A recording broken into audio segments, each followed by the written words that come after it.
That's how we do it, man. We get off on tangents first. Get warmed up. All right, yeah, we're live. This is going to be kind of a episode, but not really. It's more just a stream. We're hanging out. We're studying up, and I thought that we could all study together. Ben is going to join us, and we're going to be reading this book. It's called Project Lucid. We're not going to read the whole thing, but I read it for you. Don't worry. I got a lot of stuff underlined. And yeah, it lays out a lot of stuff going on today. It's going to be the prelude to a lot of things that I'll be speaking about in the next over the weekend. And yeah, maybe Ben will join us again. But yeah, welcome on, Ben. How we doing? Hey, thank you for having me on. It's always a pleasure to come on here. I love getting together and talking about crazy stuff. And in this case, I shouldn't say this, but scary, crazy stuff when you kind of get into the mindset of these people, where it all stemmed from, and what they're actually trying to do with this digital surveillance state that Project Lucid kind of, brings to the forefront, and it's, where it stems from. So thank you for having me on. Absolutely, dude. I'm excited. And as you said, a little scared. But yeah, it's some crazy shit, man. And everybody that wrote about this stuff that we're researching are dead. You know what I'm saying? Like, they're not alive today.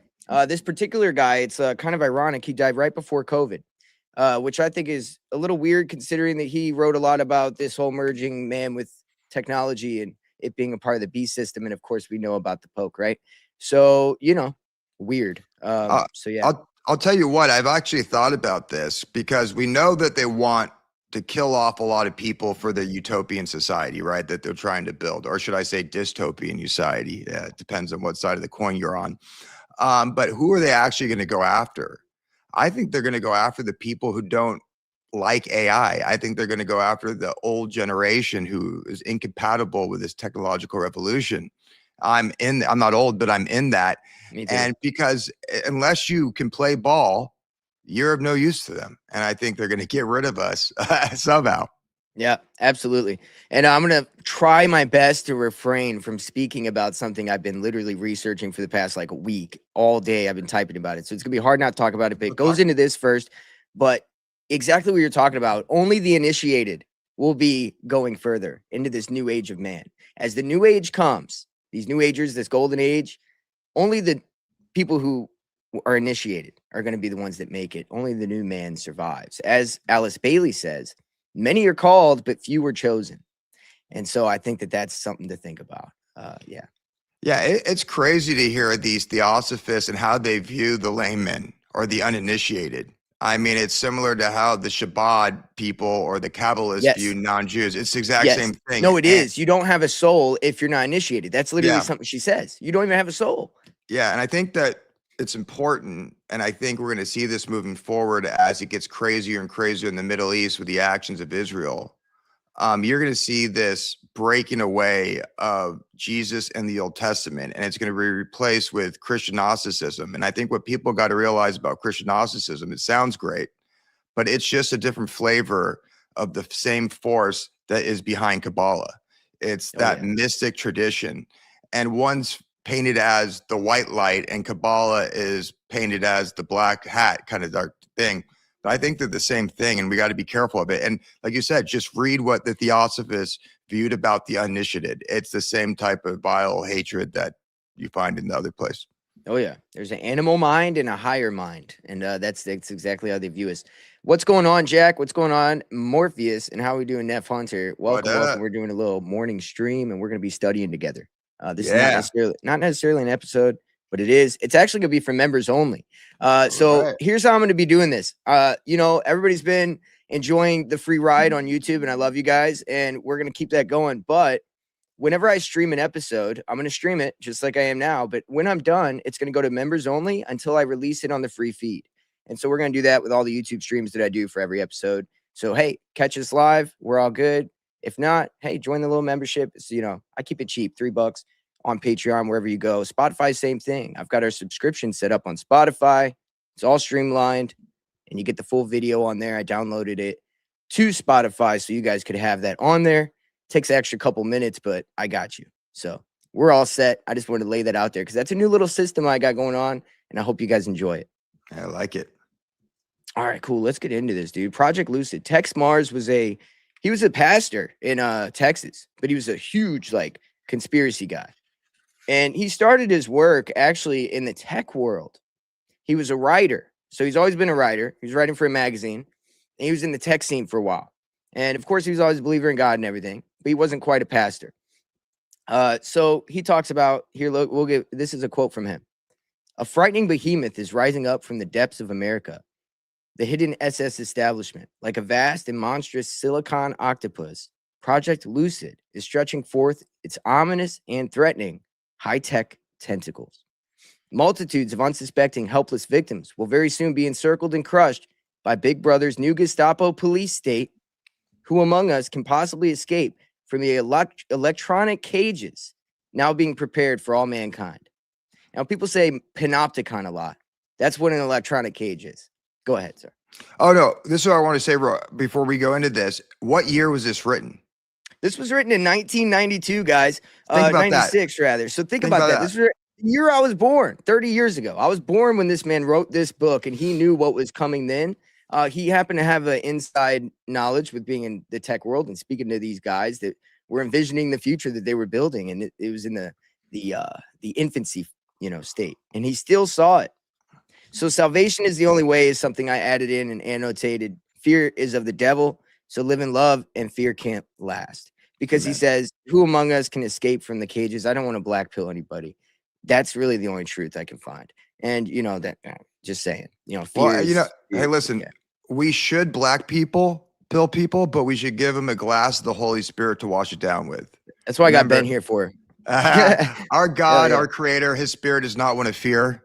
And he actually allows us to see the world as is, the truth, the darkness within it, and still operate freely out of love and joy. So as we're discussing this stuff, I think it's important to remember, just put our faith in God. At this point, this is all we can do. Because like you said, this was talked about in 1992, 96, who actually saw this firsthand, actually formulating. And then to read this, and then watch the last 3 or 4 years, and maybe even before that. I mean, but specifically the last 3 or 4 years, you see this come into fruition. You're like, get ready, because the end game is not going to be fun. No, and very much, he mentions that we should touch on that. He talks about a Gestapo police state. And understand, we've spoken a lot with Tim, right? Constantine. Mm-hmm. He thinks all this stems from World War II. Palantir ran by Peter Thiel with a grandpa who worked as a chemical engineer for the Nazis. So this is next generation Nazi, Skull and Bones, J.D. Vance with Skull and Bones. We know this. We went over this on the show. So he knew this too, though. So this is not like these are multiple people finding the same results. That is the scientific method at work. We're all researching different stuff and finding the same answers. Well, then I don't know, man. That seems like that's the fucking answer, right? Like that's kind of how science works. And so, I trust science as far as that goes. You know what I mean? I'll tell you one thing. How this is actually reminding me of a guy that I know. So his experience in the tech world, and he believed in God, but after writing this book and realizing what was going on, you said that he became a pastor because he got into their plans and what they want to roll out, and he saw how sinister it is. It reminded me of this guy I know who claims his brother actually worked at Area 51 a long time ago. He couldn't talk about it at all. The brother never talked about it, but he said he went in an atheist, only lasted for 4 years, and came out a Christian. So their plans, and when you're initiated in that, not initiated, but when you see their plans a long time ago, it leads to one thing, that there's this battle going on between good and bad forces, who I would say, would be the adversary, Satan, his little devils versus God Most High, Jesus and the loyal angels. It's crazy. Absolutely. When you start thinking about that. Absolutely. And we know, there's so much esoteric aspects to this. It's hard for me not to go on a tangent, and sound like a crazy person. But I mean, they literally called the aerosol spraying system in the UK Satan. It was literally called that. It was literally like the whole spraying the sky thing. And then what do they call one of the devils, archetypical, there's Lucifer, Satan, and Beelzebub, which is the Lord of the sky, right? So of course they use the sky, and that would be a major aspect of how they get this satanic system in your body, as I spoke about with the last 2 guests I had, where we talked about geoengineering, etc. So well, it's interesting, and I found this. Do you know in the Old Testament, I think there is an example of geoengineering? Really? Yeah. So if you're familiar with the book of Job, essentially, one of the devils, or Satan, it's not the main Satan, but it's one of the devils, sees Job He's cruising the earth, go visit God. God goes, have you seen my servant Job? He's the most righteous man on this earth. And then this guy goes, well, only because you protect him. Take that away and see if he doesn't curse you to your face. And then God goes, well, you can do this, this, and this, but you can't do this. So you can't put your hand on him or hurt him or anything like that. So he goes back to test Job, and he creates like a windstorm that destroys everything. And that's not from God Most High. This is these fallen gods or these, devils manipulating the weather. And I think that's an example of weather manipulation that we're seeing today. So no wonder they call it Satan. Yeah, absolutely. And of course, as Netfunder is always on point, barium and aluminum, Baal, which is Baal, same deal, right? So that's something that they spray in there. And by the way, I looked up, because I was speaking to Alana Freeland, and she talks about geoengineering the transhuman. She talked about Morgellons back in the 90s, okay, before anybody was. She was talking about synthetic fibers and shit like that in your body that they're spraying and putting in your body and self-assembling nanoparticles, the whole deal. And barium and aluminum, I looked up, reading Heather Lynn's work, who was on Tinfoil. She writes about, maybe it was somewhere else. I've been reading so much stuff, but somebody was talking about negative ions in the air and how that's like will hurt your body or make you lethargic and mind numbing and, zombified, essentially anxiety driven. And then positive ions, maybe I got this backwards. Positive ions might be the one that does that, but either way. And the other one makes you more relaxed and more zen. And the one they're spraying in the sky, because of the heat and everything, it's neutral, barium and aluminum. Until it gets in the sky, the heat in the atmosphere actually turns it into the one that fucks your body up. Oh, so it's gay spray. Yeah, gay spray, exactly. It makes you anxious. It does everything that's happening. It makes us lethargic. Our memory's short, the whole deal. Oh, it's nuts. They're just waging a war against us on so many different levels. I mean, it's truly incredible when you think about the scope of this agenda, and it's all towards the human body. I think that we'll get into this transformation of the human body into human 2.0, which Alex Jones once made a video about. The Ubermensch, or it's crazy, right? And now he's acting like he's like he said this is beyond me, talking about some neuro like controlling the mind and turning man into a different thing. He's acting like he has no idea about that. And I'm like, dude, you've been talking about this for like 30 years, bro. Like, come on. Yeah. Anyway, so all right, so we got the introduction. It says we knew it was coming. The B666 Universal Human Control System is what he calls it. It's been designed and is being implemented in America and throughout the world. So he says we knew it was coming, and now it's here. Because of the Bible, of course. And there will be no place left to hide by the year 2000. See, they thought it was coming by the year 2000. Big Brother's evil octopus-like tentacles will squeeze every ounce of lifeblood out of the people. And so he goes into a totalitarian police state. But down here, it talks about the magnitude and dimensions of Project Lucid. Consider the unbelievable magnitude and dimensions of Project Lucid. First, it mandates that every adult and child, even newborn babies, be issued a universal biometrics ID card, a smart card with an advanced computer microchip. This powerful reprogrammable ID card will store millions of bytes of information about the recipient, his or her photo, fingerprint, footprint, iris, eye scan, DNA, genotype, human leukocyte, antigen data, and financial status, and of course, their personal history. That sounds like fucking Palantir that's doing it right now. Yeah. So this is laying the foundation for what I'm going to be talking about all weekend, which gets into a lot of shit. Be ready for a marathon of fucking dense information. But yeah, this kind of gets into it because this is exactly what's being built. Yeah, and it also looks like they're using World War III as the excuse to usher this in, especially when you talk about the digital phase of it. I was curious. It's like, well, humans know that at least a large portion of humans are starting to push back against the CBDC, but that's their end goal. So how do they get us to accept that? And I thought, well, what a great way to get us to accept that during wartime if they delivered us food vouchers, programmable food vouchers, and that's just the tip of the spear. So in that same vein, I can see how everything they just mentioned there on a card, your money, your whatever your blood type is, your health records, these could be vital pieces of information for a country that wants to quote unquote remain secure through this digital prison surveillance thing that they're setting up. National security is always the reason, isn't it? Yeah. Oh man, dude. Oh, man. So the ID card will also be coded with numbers, of course. Identify the individual, the card holder, and other he believes will be eventually constitute the number 666. Because, of course, he thinks it's got to have something to do with that. Lucid establishes a massive Big Brother computer database of unparalleled invasive power. Millions of bureaucrats employed by a hidden SS Gestapo establishment will constantly feed this electronic beast with more and more data. That's the data centers, Palantir, Oracle. We're there, dude. They will hungrily and rapaciously tap into its billions of cyberspace filed dossiers, searching for information by which they can extend the beast's dominion and influence into every nook and cranny of our lives. So, Lucid cyberspace dossiers will be made instantly available for thousands of probing faceless police state agents and bureaucrats around the globe, as you were mentioning. CIA, IRS, FBI, Russians, KGB, the whole deal. It's a global system. Europe's Interpol. Everybody's going to have it. Israel's Mossad. He's one of the few people that actually write Israel's Mossad in a book. And that's in 96 and 96 or 92. Yeah. Good on him. Dude, he was talking about Zionists in 2016. Is he was dead? Talking about he was talking about the Zionists. He was talking about the Zionists in 2016. He understood the Bible from a real perspective. If you look up Texe Marrs, he's actually labeled as an anti-Semite.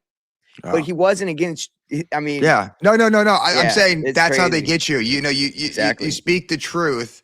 Mm-hmm. And especially back then, right? Like now people are kind of over it. Oh, you called me an anti-Semite. They laugh about it. In fact, you know, the controlled right is actually making jokes about it. Yay, I get to be anti-Semite of the week. So it really doesn't have an effect on you now, but back then, what a trailblazer, what a brave man, to take this on. Absolutely. Well, it's going to go back to that, by the way. Yeah. Oh yeah. Trailblazer. They're going to be like, what a suicidal maniac. Yeah, That's what they're going to say. What a suicidal maniac. Can you believe he said that? And it's not going to believe that. They're going to say, can you believe he thought that? Yeah. Can you believe he thought that? I heard that he thought this, and then he got taken by the police. That's literally how it's going to be. Yeah. Just so you know. Yeah. I really hope not. But anyway, moreover, all biographical data and personal information about you will be linked, networked, and processed by a central Gestapo repository. That would be Palantir. Into the abyss of its databanks will flow never-ending streams of information, instantly, steadily, and stealthily accumulating all the more, and we'll go over here, your daily habits and movement flow into the beast system. And spy satellites constantly circling overhead, flock, watching all of us, squinting eyes of a giant soaring eagle ready to pounce and consume its hapless victims. Okay, so, you know, of course, he's a writer. He likes to have fun. Hidden miniature video cameras will be recording our activities indoor and out, day and night, obscenely invading our privacy and instantaneously transmitting their mountainous files and records into this central Gestapo data center. There will be interactive TV sets that will be watching us in 96. He said this. And they'll be reporting back to the beast system headquarters. I mean, dude, people thought this guy had to be a maniac because they're like, what are you talking about? Yeah. Well, this was in 92, 96, back when you had the TVs were a little box TV that still had an antenna on it and shit. Yeah, dude. I mean, you still had the VCR system. But now you have Alexa, you have Amazon from DARPA, you have things that make sense. And I love that I can annotate on the side of this and say, but we have literal actual companies now that really do this. Yeah. And I think this is very interesting too, because if you look at the amount of money that the globe has invested into AI, I heard someone talk about they couldn't sell enough personal subscription to their consumer-based AI to justify all that spending, which means they're investing for a different reason. And it 100% has to do with this digital surveillance prison via the third temple, via digital third temple that they're building. This is what it's all about. Dude, Alex Karp made $4.6 billion on his salary last year, and Palantir only made $1 million in profit. Wait. What? Alex Karp made $4.6 billion last year, according to some things I've seen. And it only profited like maybe $1 million or maybe $1 billion. Let's say $1 billion, just to be generous. It profited $1 billion. How the fuck are you paying yourself 4.5 times that? Fed funny money. You know, that's so to your point, you're investing. You're not investing. It's something else. There's another hand behind this. There's different money coming in from somewhere else. It's black budget, Pentagon, who knows? Yeah. You know, the Bank of International Settlements that can move trillions of dollars off the books with nobody knowing. So And listen, if you're of the idea, hey, I don't like using AI, I don't like using that. Well, guess what? That's not necessarily the intended purpose of why they're rolling this out. And if you don't, guess what? They're just going to get rid of us. I mean, we have the Georgia Guidestones. We know what their, what dream for humanity is, which is around 500 million people, hooked up via AI, Neuralink, whatever, to this digital god that they're creating, which is ultimately going to use to, imprison us. Yeah, you got to be a node in their system. And yeah, that's definitely coming. You know what's funny about that? Speaking of, our telephone conversations will be automatically wiretapped and transcribed by the NSA. Huh, that's before Snowden. Dude, before Snowden, he talked about this. Okay. I wonder if they're like FISA is very important right now with that. It's like what enabled the NSA to do that was FISA. It makes me think about how Snowden must be a limited hangout. They probably read this book and like, hey, we're going to figure this stuff out. They're going to figure this stuff out. Right. Let's leak Snowden and go through the limited hangout option to drive the conversation somewhere else. Was that you or somebody else that said that before? That maybe it's like people like us, like the conspiracy theorists, they're thinking about crazy shit they're trying to do, and they're actually now trying to manifest that because they're talking about it. Does that make sense? Like, it might have been you or somebody else that mentioned that, where they're like, yeah, that's some crazy shit. We didn't think about that. Let's make that happen. Yeah. You know what I mean? I forgot who it was that said that. It might not have been you, but I had that conversation the other day. I was like, man, that's a poignant point there. I didn't think about that. That's kind of a thing. Well, I definitely think they mess with us. Yeah, I definitely think a lot of stuff they do is to mess with the conspiracy theorists. Right. No, absolutely. Everything, in fact, will be duly recorded, stored, and accessed at will by the technocratic agents who administer this monstrous system. Man, he even knew the term for it, technocratic. It's crazy. Yeah. He talks about, well, this is very important because I just did an episode on this, the fingerprint ID for apparel that's by 2030 going to be mandatory. He talks about every gadget, device, every machine, item of clothing, piece of jewelry, every tool will all come with the authority of the ISO 9000 program, which would be the internationally certified something. I work with ISO certified parts all the time. They literally, that's a real thing. Like, I work with ISO certified parts. They all have a number. They all have a label. They all have to be stamped. They all have to be, the whole thing has to be done to the T because it's internationally certified, which means that it has to be under the international standard of whatever. And so we have to like follow that. And that's exactly what he's mentioning. That's crazy. It's insane. But I see some of that because I'm like, yep, that's real. It's funny. I work in the manufacturing industry. So it's like, I get to see a lot of other things, like, I'm not working in data centers, like somebody else I know who actually, I talked him out of stopping working for there. Really? Yeah. He's an electrician. And I was like, dude, you got to get out of there. I was like, you're building. I was like, if you're not going to sabotage the place, you got to get out of there. And I told my other buddy too. I told another buddy, I can't talk about who that is and where he worked because that place is part of the counterintelligence agency. Yeah. He literally worked there. And I was like, bro, you got to get out of there. He works as an electrician too. I was like, unless you're going to fuck with that, get the fuck out of there, dude. They're like, you don't want to be in the belly of the beast like this. For his own safety. I mean, if he sees the wrong thing, seriously, you never know, especially with all this. And selfishly, he's too adjacent. Yeah, exactly. And selfishly, he's a little too adjacent to me. I'm like, dude, get the fuck out of there. But also, like, really, you just don't want to help build the system. I make some stuff for SpaceX. So it's like, I kind of feel partially whatever. But hey, listen, at the end of the day, and I truly believe this, and I think this is actually a lie that they tell truth tellers. There's no stopping what's happening, right? No. Like, we still need to survive in this world. And unfortunately, that is partaking in some of its earthly things, which job is part of it. But what we should do is speak the truth and hope to bring people to God. In fact, that's what we're supposed to do. Nowhere, if you do believe in the Bible, if you do believe in prophecy, nowhere in prophecy does it say we get together as humans led by Tucker Carlson and Candace Owens to take down the deep state. It doesn't happen. That's a false bill of goods. So we still have to operate within this world. There's nothing wrong with that. So I wouldn't even stress about that. We all use AI, right? So any of these purists that say, oh, you do this, I'm like, do you use AI every day? Yes, you do. So get out of here. And I looked that up. It's like 70% of the whole world is water. 3% of it's drinkable. And then they choose to use our fresh water. And we use 1.7 trillion gallons in America a year. And it's going to be projected that the data centers will be using 1.7 trillion gallons by 2028.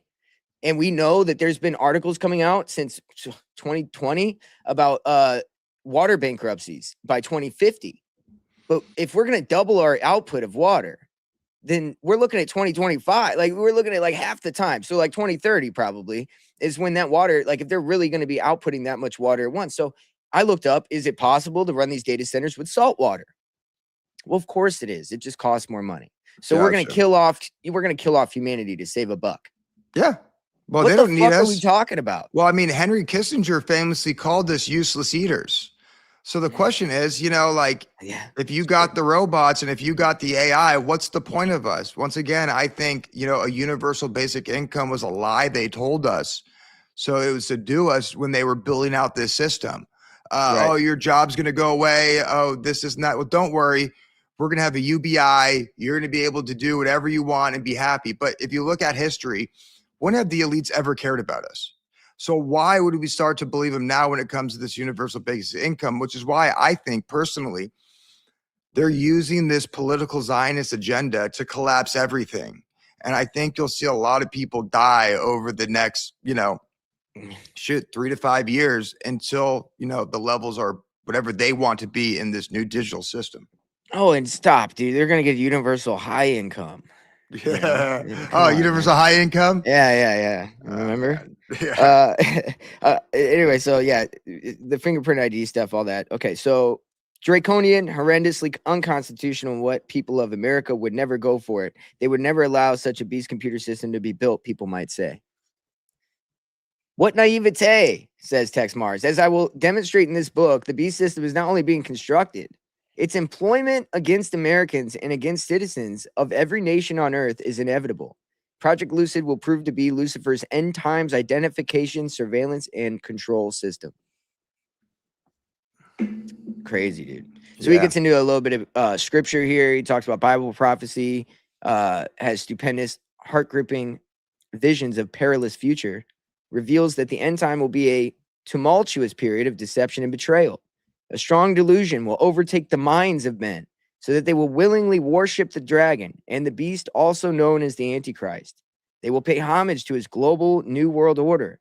People everywhere will wondrously claim who is like unto the beast and who is able to make war with him.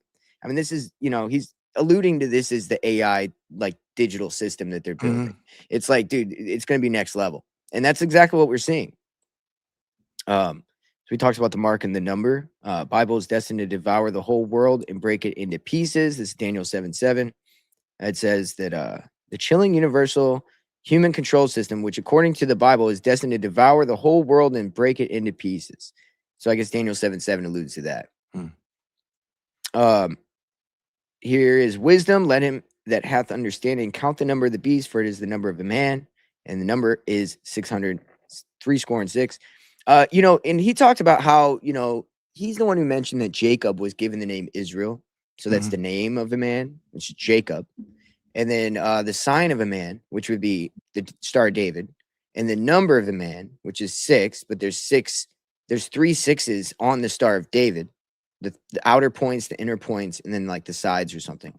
And so you have 666. So he kind of said that is, he called out Zionism in Israel as being the one that's going to bring the beast system in before they were even you see what I'm saying? Yeah, like we're seeing that now and it's so obvious now, but back then it's like, what, dude? Crazy. Yeah. And we were actually talking about this a little bit before the show, but I think it is interesting. It's interesting that Jeffrey Epstein was so heavily involved with USA Tech on behalf of the, Israeli government. It's also interesting that there seemed to be a rift between him and Netanyahu, and where Netanyahu would be supported by the traditionalists that want to build a physical third temple and bring the sacrifices to that temple, where it seems like Epstein and that whole crowd, and although the plans were way before this, I think Epstein was just type of figurehead or puppet kind of doing what he was doing. But it seems like that group is the one spearheading the final stages of this digital third temple. Oh yeah, absolutely. Or should I say digital prison? They called it digital prison. Yeah. I have to say, cake in a cup. I agree with you, but I will say She says podcast AI generated thumbnails are the reason you pay an extra $2,500 for a desktop computer. Not really, but people who were never meant to make art, pretending to make art is the reason. Now, I have to agree with you, but I will say this. The only time I use AI is to make a thumbnail for this show. So I take a little offense, but not really, because I don't care. You're right. I don't got time for that shit. I'm too busy researching. I don't got time to make art on top of it. Yeah, I use AI for images too. Like the one I made of what's his name? The Matt Gates bending over for Pindar, the albino lizard king. I couldn't do that on my own, and I couldn't afford to pay somebody. So I actually use it. Hey, I don't give a shit. I gotta use it. Hey, I don't got time, bro. It takes 1 minute to make me an image that goes perfectly with the topic of the show, and I'm like, all right, there we go. And that's the only time I use it. I don't use it for research, none of that shit. So, and because of that, it takes a lot of time to research. So I don't have time to make images or clips and go make short videos and do all this gay shit that everybody else does. So I kind of prefer it this way. It's more organic. I like it.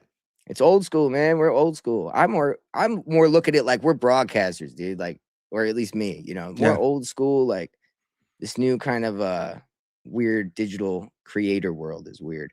Yeah. So yeah, we could kind of skip past this. He talks about futurism and technology right here. So as I mentioned, he worked at a high-tech consulting firm, Tech Trends, and there was a president of Tech Trends. He was privileged to meet and share information with some of America's best technological minds. He was kept busy researching and writing books for futuristic high technology for publishers like New York publishers, Stein and Day, etc. So his investigation took him into research laboratories in exotic corporate locales where he became privy to mind-boggling information about horrendously destructive high technology systems on the drawing boards in the last few years. He's steadily seen those same dark systems introduced in the public marketplace, often presented as something positive, good, and beneficial for the progress and prosperity of mankind. So yeah, it always is sold as good. Yeah. So in this book, or whose book? Hold on, let me go back. He's referencing somebody's book. Whatever. In his book, The Permanent Revolution, the French Revolution and its Legacy. Oh, here's his name. Professor George Steiner paints a grim picture of a brief episode in history in which all things changed abruptly almost overnight. The upheaval in France was so brutal and so wrenching that the entire social, political, economic, and religious order was turned on its head. This is the French Revolution. Blood flowed from the guillotine. Men feasted on savage acts of barbarism and cruelty, while the screams and cries of tortured, dying victims were either muted or laughed at. And all this was done to make people happy and to ensure the prosperous and contented future. As one revolutionary, Illuminati, Jacobin leader, Frenchman, Roubaud de Saint-Étienne exclaimed, damn, that's a hard name to say.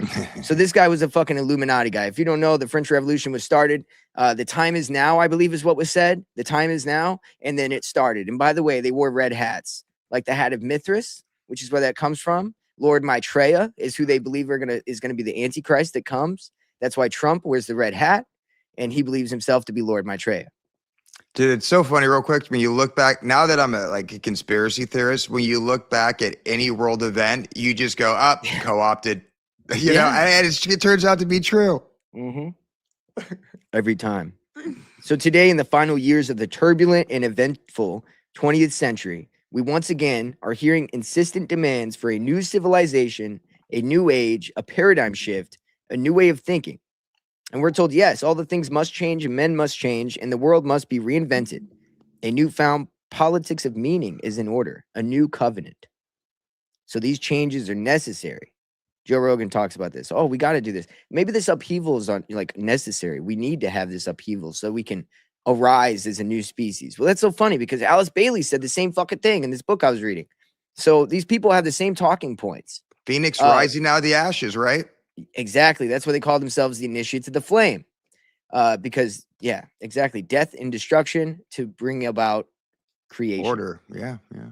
So these changes are necessary. And we're reminded, okay, institute gun control, counter domestic terrorism, fight pornography. all to find deadbeat dads who don't pay child support, to save Mother Earth, and to protect endangered species, to war against drug kingpins, and to stop crime in streets, to watch and monitor the militias, and to prevent ethnic cleansing and tribal rivalries, and to put an end to the hate crimes and bigotry, and to extend universal health care benefits, to guarantee welfare reform, and to improve public education. The list of crises and problems to be fixed seems to be never ending. Problem, reaction, solution, of course. Dude, everything he just said, we are seeing today. Today, all the time. Everything. Yep. Problem, reaction, solution. That's what he's laying out. So what we're talking, the grand solution. Look at that. I wrote that down, and I don't even think I saw that the next subtitle was called the grand solution. I really just noticed that. I didn't even know. That's hilarious. And so to make people happy, the leaders of our big brother government, who love us all so dearly and have come up with a solution which can solve many, if not most, of our problems. He calls it Project L.U.C.I.D. This involves an array of black science tools and big brother electronic devices. Implement this system, and they promise a bright, secure future can be ours. That's coming, dude. So the designers of L.U.C.I.D.net claim their system is only proposed, that it is not in operation at this time. What's coming now? He said, nonsense, though. This has already been implemented. Many aspects of this draconian computerized control system that they do without our knowledge, permission, are happening now. So this gets into sacrifices required for Baal. Real quick, it's really funny. I just saw, Russell Brand come out with a tweet and I wanted to repost it. He goes, God isn't going to allow AI to take over. And it's just like, dude, get out of here. Who are you to speak for God, for one?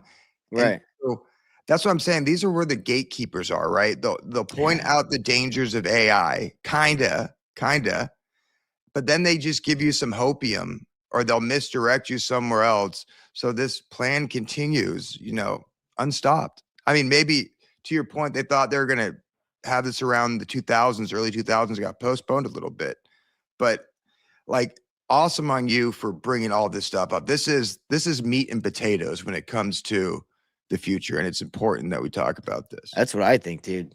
Yeah. Where's the meat and potatoes at, dude? I feel like we're the only ones bringing it, bro. Yeah, we got to get off. Fucking got McDonald's, bro. We're bringing meat and potatoes, dude. We got to get off that milk, right? Get off your mom's boob and move over to some meat and potatoes. This is big boy stuff. Wake up. So, however, in their book, Computer Consciousness, authors H. Dominic Corvey and Neil McAllister sound words of caution. They say, if we fail to fear the computer's ability to become a latter-day Baal who demands our sacrifices on the altar of technology, then we may unresistingly become first its worshipers and finally its sacrifices. That is the digital temple. That's the beef of what we wanted to talk about. Whenever you mention to me, let me give everybody the background. So you asked me if I had heard the concept of this digital temple, this third temple that could be the esoteric could be the digital one, and the exoteric would be the physical one. That's what I think. That's why Israel owns all the systems that will be building this esoteric version. It's both. You see what I mean? There's always the inner and the outer, as above, so below. That's how they work. Mm-hmm. So when you know that, then of course there's going to be this esoteric version. And I think it is this. And he just laid it out right there. I mean, they know it's coming. They know that's what it's going to be. Yeah. And like I said, there's nothing we can do to stop this. The trillions and trillions and trillions of dollars. This is multi-generational. I mean, I said that, Epstein was kind of like the puppet organizing this, but you brought something up really interesting. This goes all the way back to the Theosophical Society, correct? Theosophists. Yes. The Theosophists. Mm-hmm. The Theosophical Society, started by Helena Blavatsky. Madame Blavatsky, her successor was Alice Bailey. And the UN, all of their documents are published by something called Lucis Trust. And that actually is in here. Lucis Trust is in here. So we'll be talking about that soon. Yeah. It gets into Lucis, Lucid, and Lucifer, and all that. Somebody mentioned earlier that that's what it is. You're exactly right. Yeah. So what is I saying? Yeah. Lucis Trust publishes all of the UN documents. They also publish every theosophical book that's ever been written. So this is in Theosophical Society is essentially co-masonry. So we're looking at like the same groups, right? Latter-day Saints, Mormonism, I think they're all the same. Like all of it. Yeah. So anyway, yeah. lot of the denominations are all leading towards this. I think that, Satan knew the power of the church. So what did he do? He corrupted it and started new denominations, or just started denominations in period. But they're all leading to this point. They might tackle a different aspect of it. And I actually saw this, I saw somebody who I actually like post about Pope Leo, not Pope Leo, but actually who was before Pope Leo? Pope Francis. Yeah. And, he said he had actually a couple articles about how AI was dangerous and that maybe he was a good guy. And I'm like, no. It's just a different aspect of it. They still support this behind the scenes. To your point, all countries will adopt this. And the Vatican is a country, so.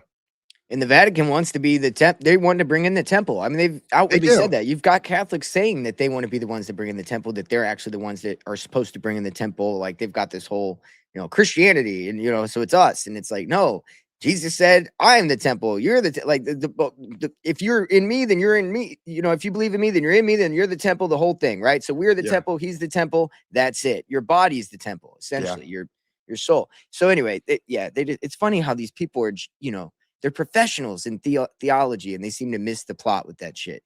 Well, they don't. No. You nailed it right there. Yeah. It's interesting because it's intentional. Exactly. And it's like, man, you're just speaking to cattle. So Patrick Henry, I don't know if you know who that is, man. He's my fucking idol. Okay. I don't have any idols, but if I was to have one, it'd be Patrick Henry. Okay. And Patrick Henry, he's the man who said the classic phrase, give me liberty or give me death. And so he's got a quote in here. I've got a t-shirt, by the way. It's upstairs and it's got that on it, and fucking love it. It's my favorite shirt. Anyway, I'm with you. And I think as a believer, true liberty we find in Jesus. Yeah, absolutely. That's how we break away from the system. Yeah. Unalienable rights, not inalienable, unalienable rights given to us by God, which means I can't separate myself from those rights. Yeah. You can't, I can't, nobody can but God, and he wouldn't do, it's just not going to happen. So Patrick Henry, America's great orator, the patriot of the Revolutionary War against the tyrannical regime of Britain's King George III, once made a stirring declaration. He stood on such matters. As you read and study the pages that follow, you will take to heart his inspiring and uplifting words. Patrick Henry, history records, was a man who rejected the threats and seductions of Baal. He loved Jesus Christ and was willing to follow the truth even to the death. In one of his most infamous and beloved speeches, Patrick Henry said this: "It is natural to man to indulge in the illusions of hope. We are apt to shut our eyes against the painful truth and listen to the song of that siren until she transforms us into beasts. Is this the part of wise men engaged in a great and arduous struggle for liberty? Are we disposed to be of the number of those who, having eyes, see not, and having ears, hear not? The things which so nearly concern their temporal salvation. For my part," this is the important part. This is the part I stand by. And by the way, I saw people saying stuff in the comments, so this is my answer to that. "For my part, whatever anguish or spirit it may cost of my soul, I'm willing to know the whole truth, to know the worst, and provide for it." Fuck yeah, dude. I ain't scared. Yeah. I'm willing to fucking go after it head first, dude, and talk about the shit. Fuck hey. We need more people like that out there, but unfortunately, the system does not want to give us them. Yeah. Yeah. Well, I hope that leads to inspiration for other people. You know what I mean? Neuralink kind of talks about that a little bit on this next one. Computerized ID card, eventually by implantable biochips. This is an electronic straitjacket that will allow the New World Order's Gestapo to track and link every man, woman, and child on Earth, and our activities to be monitored 24 hours a day, 7 days a week by federal Gestapo agencies. And that's where we're at. Hey, it's really interesting also. I was thinking about that. It's like they've sold us this under the disguise of altruism, and just go back to something like Bitcoin. Everybody's like, oh, Bitcoin, it's this decentralized coin, totally separate from the Fed, only to find out that it was probably created somewhere in DARPA. At some point, Jeffrey Epstein got 3 of the programmers into his back pocket. And I always found it interesting that people got fooled using that coin to buy stuff on the dark web, when in reality, it's exactly what they want: a database, a ledger that tracks everything we do. Like, we're bringing it on ourselves, essentially. Dude, I wasn't even like super hardcore into where I'm at right now, this level of conspiratorial thinking. And when they brought that up, I instantly was like, no, bells rang. I was like, dude, no, that's not a.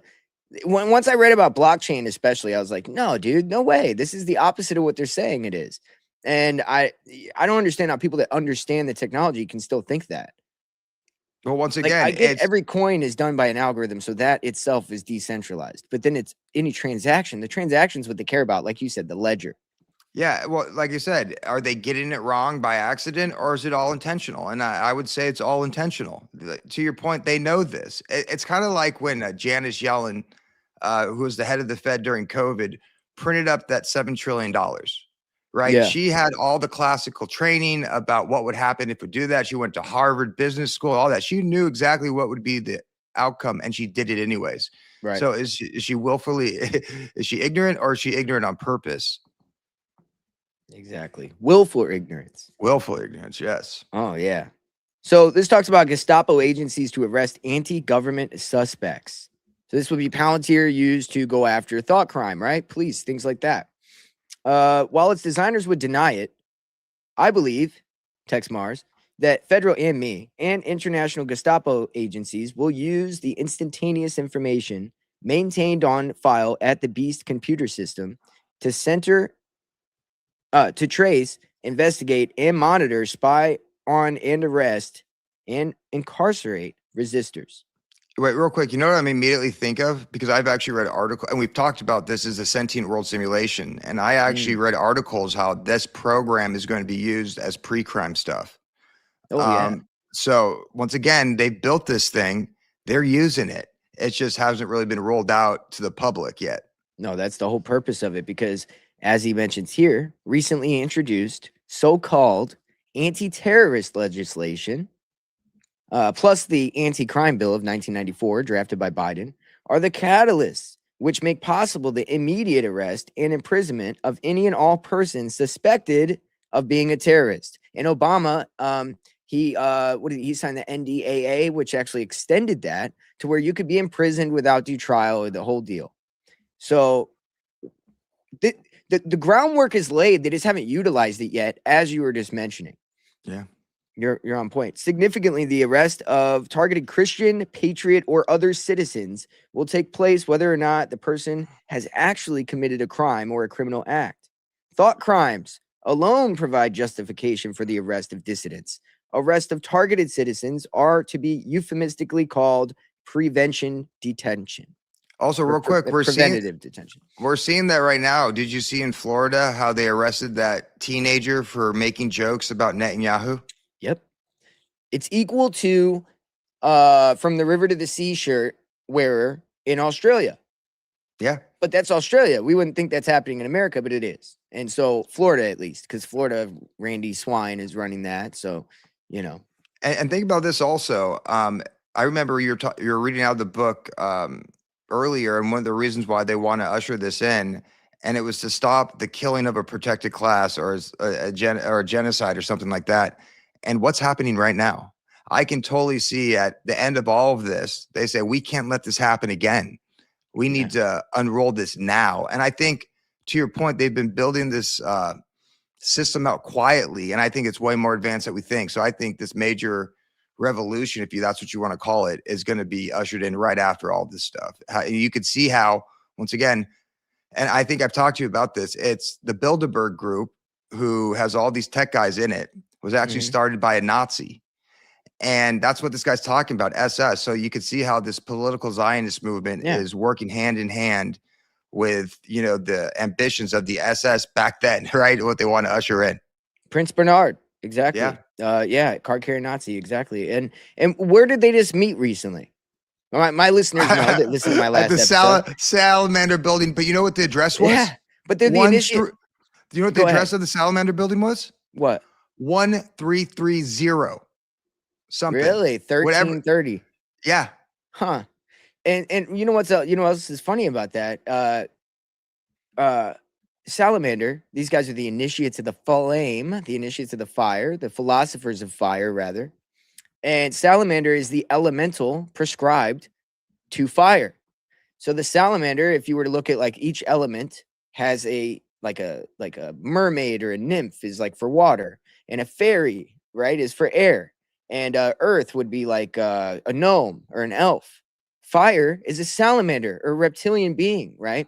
And so that salamander building is a very fitting place for these philosophers of fire to meet at, is my point. So the esoteric value of all this shit is right there in front of our face. And as crazy as we may sound to acknowledge it, I think it would do us some justice because it fucking just shows it, right? It lays bare in front of you. Yeah. Can I address one thing that Cake in a Cup said? He says, she says, I think it's a she. I think it's a she. I think. If you're not, I'm sorry. He goes, I thought Israel was all about turning every white Christian country dumb and poo brown. And what you notice, it's Israel, but also combined with the Vatican. I mean, there's a lot of Catholic NGOs that have been instrumental in the collapsing of our borders within America. So once again, it's all these organizations that work together to usher. I think she was responding. She was responding to Lake Titicaca, saying Israel is about salvation of white people. Now, I'm not sure if that was a joke. Because it's not. I hope it wasn't. I hope that was a joke. You should hear how a lot of those Shabbat, I think they're Shabbat rabbis, actually talk about America and the fall of Rome. They think that, wow, you think that we're using Israel as a proxy for us in the Middle East. I think that I get what you mean by that, and I can see what you mean. I don't think it's us doing that. I think that would actually be the Rothschilds or the global elite banking system that helped create Israel in 1933 via the Havar Agreement that Hitler signed with Zionists. By the way, he signed it with Zionists, and you can see a video where the Rothschilds admit that they literally funded the creation of Israel. And when they created it, they immediately started bombing Christians, killing Christians at the David Hotel, for instance, King David Hotel. And so I think the Christian population reduced by like 30% within like 2 years. So what are we talking about? The white population there, they don't care about that, dude. I'm sorry, but I just had to point that out. There's nothing about, they don't care about any of the Western Christian society being over there. They care about building the Illuminati society everywhere and establishing it first in the biblical lands, because this is ran by a demon. Yeah, I think what it talks about, maybe what this person's talking about is Israel is the salvation of white people. Well, it says through the Jews, you have salvation for the rest of the world. And what I think that's talking about is the God, right? So Yahweh and Jesus, which comes from that lineage. That's what salvation is. It's not the state of Israel. It's not the current, power structure in control there. They do not care about white Christians. In fact, I think the most powerful, and listen, we're not talking about the general people there at all. And when we talk about these organizations, we're not talking about the general people. But these organizations clearly do not care about the salvation of white people. And see, we have our friend Neff Hunter, who has the ability for nuance, and nuance as in Zelensky is the only one that's being pointed out as the one killing Ukrainian Christians by Tucker Carlson, for instance. Yeah. Right. Yeah. He's on Putin's side. Putin's the good guy. Well, thank you for your nuance, because Putin is equally involved in this Masonic theater we see going on. He's got a rabbi. He literally doesn't care about Orthodox Christianity as he espouses. You have a lot of influencers that are pushing this. Russia's good. Iran's good. China's good. Israel and America are bad. Orthodox Christianity is the way. And they're kind of right, but kind of wrong. So but for enough people that are uneducated, they kind of go with it because they're like, yeah, you're right. I don't like the crazy left and all these things. You know what I mean? I don't like the fact that MAGA is going for the Zionism. So they're capturing those people. The people like me and you that don't have the nuance are being captured by people who are actually driving them to be radical, essentially resurgence of Nazism on purpose. It's a honeypot. And I'm watching it happen on X every day. It's insane. What's also insane is and I was actually looking at my social media handle all throughout its history of its existence, my most recent one. And dude, right now you're actually seeing a push on certain social media accounts, how Putin is captured by these Shabbat rabbis. But dude, I was pointing this stuff out in 2022 when this war between Russia and Ukraine first kicked off. And even if you don't make the connection that it's tied to that rabbi, they were both part of the World Economic Forum. Absolutely. Putin was a young global leader, just like how Iran gets funding from members of the World Economic Forum. That's how they fund these boogeymans. Like major players why they're opposed to the U.S. They all partake in this global system, and they kind of backdoor, fund these things. Why, it's such a magic trick. And if you remember, he says he wants the days to be like it was with the USSR, the Soviet Union. Who was that created by? 75% Jews. I mean, it is what it is. I mean, the Bolsheviks. I mean, it is what it is. You know what I'm saying? I mean, you got to call a spade a spade. And I'm not saying like Torah Jews. I'm talking about atheist Jews. I'm talking about the Jews that aren't really Jews, like Sam Altman, the type of Jews that you don't want running things because they have no real espousal to any God except for their ethno supremacy over you. Yeah. And I also think it's important to think about, how did the Rothschilds get their power, right? They were the Bowers, and they changed their name to Rothschild, which means Red Shield. And I think they were put in power by the overall Roman Empire to handle all the banking. Now, there are fights between these bloodlines, between the Rothschild Zionist movement and, I would say, the black nobility of the Rome and the Vatican. But ultimately, I mean, the Rothschilds handled the Vatican banking for a long time. What do you mean there's no connection between the two? Exactly, dude. No, exactly.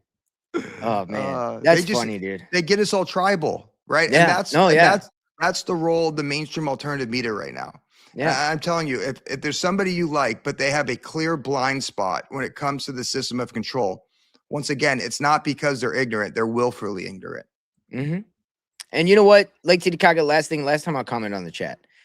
Jews are being scapegoated by people who are espousing themselves as Jews. So I'm not saying that like they're not any Jews doing it, but these people are the ones calling themselves that. So that's kind of half the issue. And I'm not saying that come on, we have the ability for nuance on this show, and I hope you know that. I don't know if you're new to the show, but welcome. And go check out some older episodes, like the Bolshevik episode I did, where you can get a better idea of what I'm talking about. Because it's really a matter of, this is a satanic movement that's being led by MAGA currently. It's a reiteration of the Bolsheviks, and we're in it again. Operation Trust 2.0.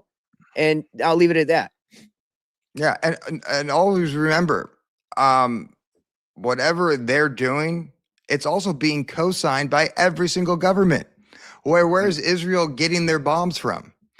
Who's not doing anything? It's all a facade. Even the Board of Peace is a facade. Let's not forget that while this atrocity that was happening in Gaza, guess who didn't step in? Every single one of their Arab states. In fact, I mean, I don't know if I believe this. Once again, everything might be all propaganda. But supposedly the Arab states were mad that Trump didn't finish the job with Iran. They're 100% behind all of this. And I wonder how much of that's even theater, Absolutely, dude. No, it's all theater, dude. It's all fake and gay. It's one big circle jerk. Yes, sir. Jeezy Mac, my dog, dude. I'll let the chat enlighten Titicaca a little bit more while we get into some more studies about some things that are more pertinent. We've went over Zionist ad nauseum. We don't need to get too deep back into that. Purging and cleansing. So let's get into that aspect of this Project L.U.C.I.D. So the purging and cleansing of planet Earth is at hand. The beast intends to be rid of such dynamic enemies of the state as Christian separatists, patriots, nationalists, constitutionalists, I would like to add, because that's me. And all the other three, by the way. Every nation on Earth will join in his campaign to eradicate the human vermin and diseased human rats. For this hive mind, we can't have certain people that are, they have a disease. We're going to start calling people diseased minds that don't take on this new age indoctrination. Project L.U.C.I.D is vividly bringing to pass what Daniel 7:25 reveals as the beast. It shall speak great words against the Most High, and shall wear out the saints of the Most High, and think to change times and laws. And they shall be given into his hand until a time and the dividing of time. So this cardinal development in human control signals the rapid, breathtaking emergence of the end times beast. His universal system is described by the Bible as dreadful and terrible. The awesome power of the global system is such that it devoured and brake in pieces and stamped the residue of the saints with its feet. Damn, I found that interesting. Changing laws and wearing out the saints.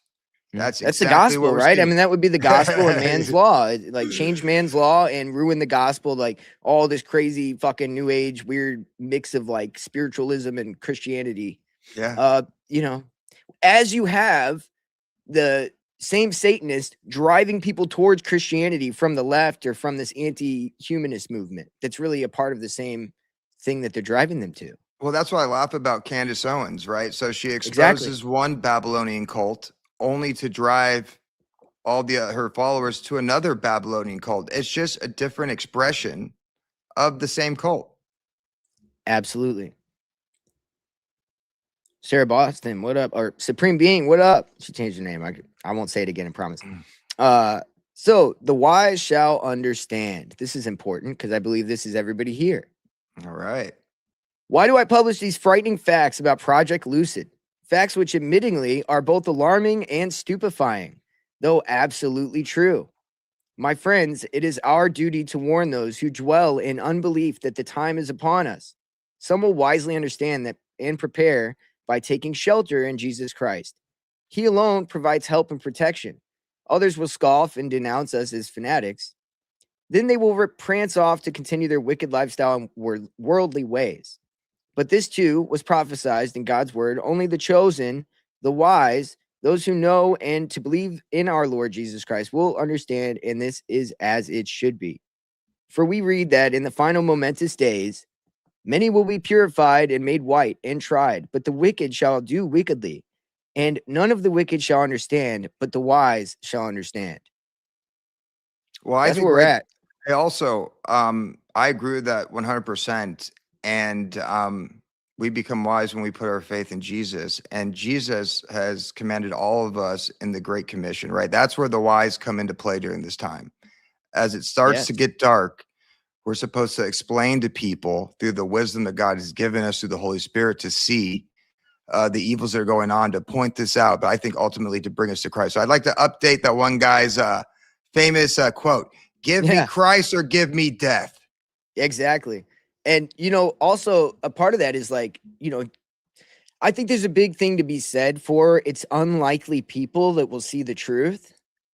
You know what I'm saying? Like, I look at myself as a very unlikely person to be led towards understanding the truth with this kind of stuff, like towards Christianity, that aspect of it. I could imagine myself being more like, from my background, like more like New Age, being stuck in that forever. You know what I mean? Like, I really could see that would be more likely where I was, like, where I could imagine me going, right? But if you look at who Jesus chose, and not saying I'm chosen, but I'm just saying if you look at who the Bible tends to show ends up being chosen, it kind of foreshadows who God kind of grabs is people that are unlikely. I mean, he chose Israelites, the people that were doomed to be enslaved and kicked out of almost every nation. He knew that, and he still chose them, right? So it's kind of odd.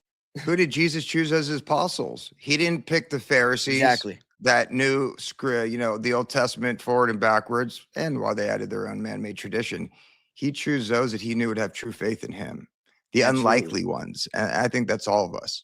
Yep, I think you're right. So, one more thing I'd like to say is also, that. And I'm with you. I grew up atheist. I grew up very atheist. Although my father was Jewish, my mother was Protestant. I grew up very atheist, and then I kind of dabbled a little bit in the New Age in the beginning because I thought the Bible was just a control book. Yeah, but I think the elect is true Christianity, not any of these denominations, not this legalistic BS. And what's true Christianity?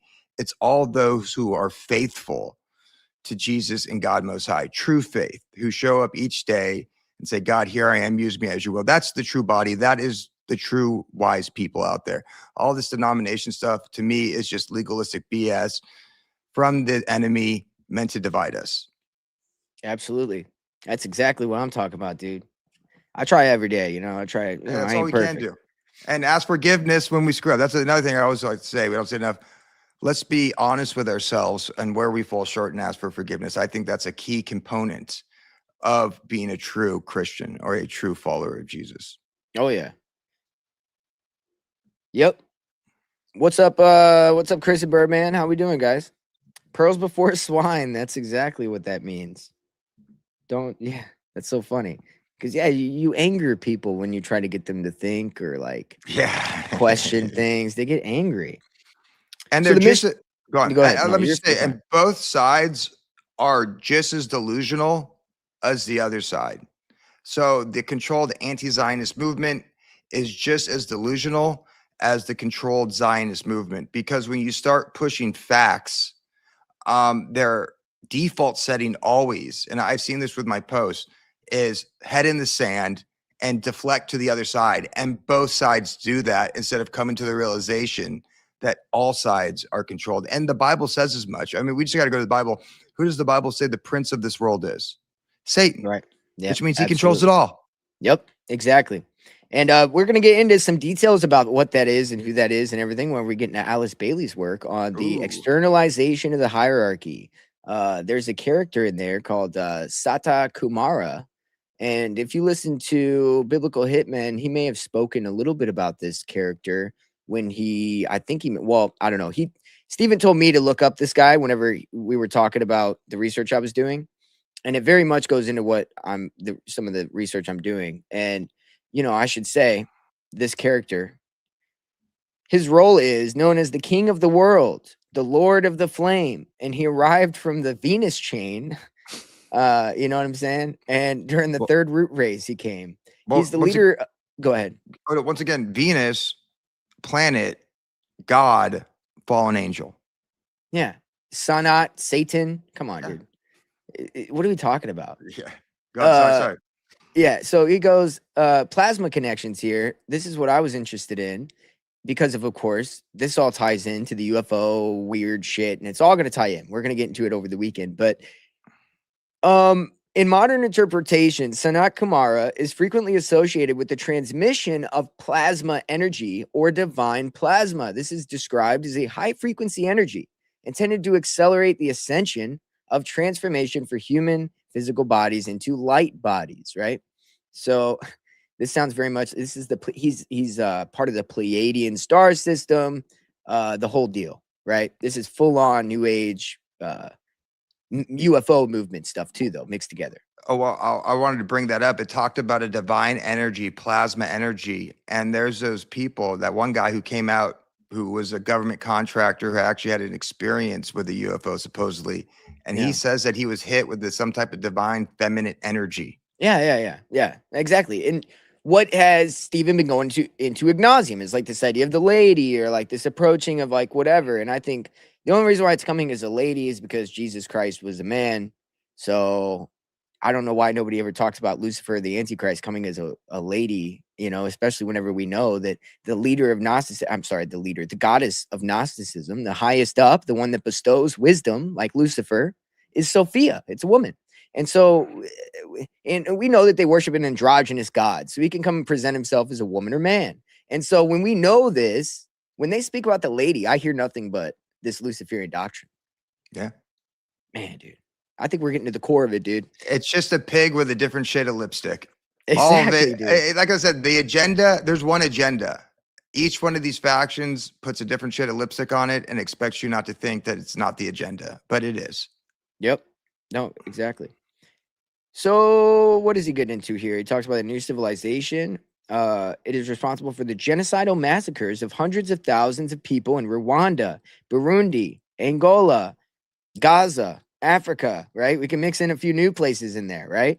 For the brutal ethnic cleansing in camps and killing camps in Bosnia, and for the bloody experimental concentration operation run by the NSA stooge Jim Jones of the People's Temple in Guyana. So this guy was a part of the NSA, apparently, Jim Jones, the one who had everybody drink the Kool-Aid, if you don't remember. It's crazy with all these cults, all the leaders are connected to intelligence every time. The Finders cults, the whole deal. Or even what's it called? What's the one when they search for the clear? The L. Ron Hubbard, Scientology. Yeah, that's another one. Deep. Did you know that they have $125 billion in assets, which on paper is more than the Vatican? Damn. So they have major sway, dude. Like, people sleep on the Mormons, bro. Like, they're sleeping on how much sway they have. And I think that's by design. I think, again, the Mormons, Zionists, the elites, like, it's all one movement, in it's my all one opinion. Movement. Yeah. Theosophists, the Kabbalists, the whole deal. It's all one thing. Yeah. Anyway, so he talks about here, this is very important. Based on a growing mountain of evidence that Texe Marrs has researched, he is convinced that a national security agency, through its subsidiary servant organizations in America, like the CIA, FBI, or DOJ is guilty of horrific, murderous, and barbaric acts of terrorism everywhere on the planet. We know that that's true. I refer you to Economic Hitman or anywhere else going on currently. The NSA and with their so-called black budgets, the NSA and its inferior organizations sponsor, create, fund, and manage terror units. That would be the USAID. That would be the NGOs, things that we obviously uncovered with Doge. And let's not forget, they're funding all the real terrorists. Exactly. So they can control the flame. Remember, that's what Netanyahu said. We're going to control the flame of Hamas. Yeah, because he's the philosopher of fire. You know, I have a question. I have a question, because I think a lot of these world leaders are merely vessels for these demons. Oh, and yeah, dude. When they talk in these coded words, is that Netanyahu or is that the demon putting ideas into his brain? Because Netanyahu's not that smart, dude. Yeah, right. Come on, you're not that competent, dude. Get out of here. You're speaking all poetic, dude. You don't have that depth. You don't have that depth in you, dude. So Islamic to Jewish. Oh, wait. What is he talking about here? Hold on.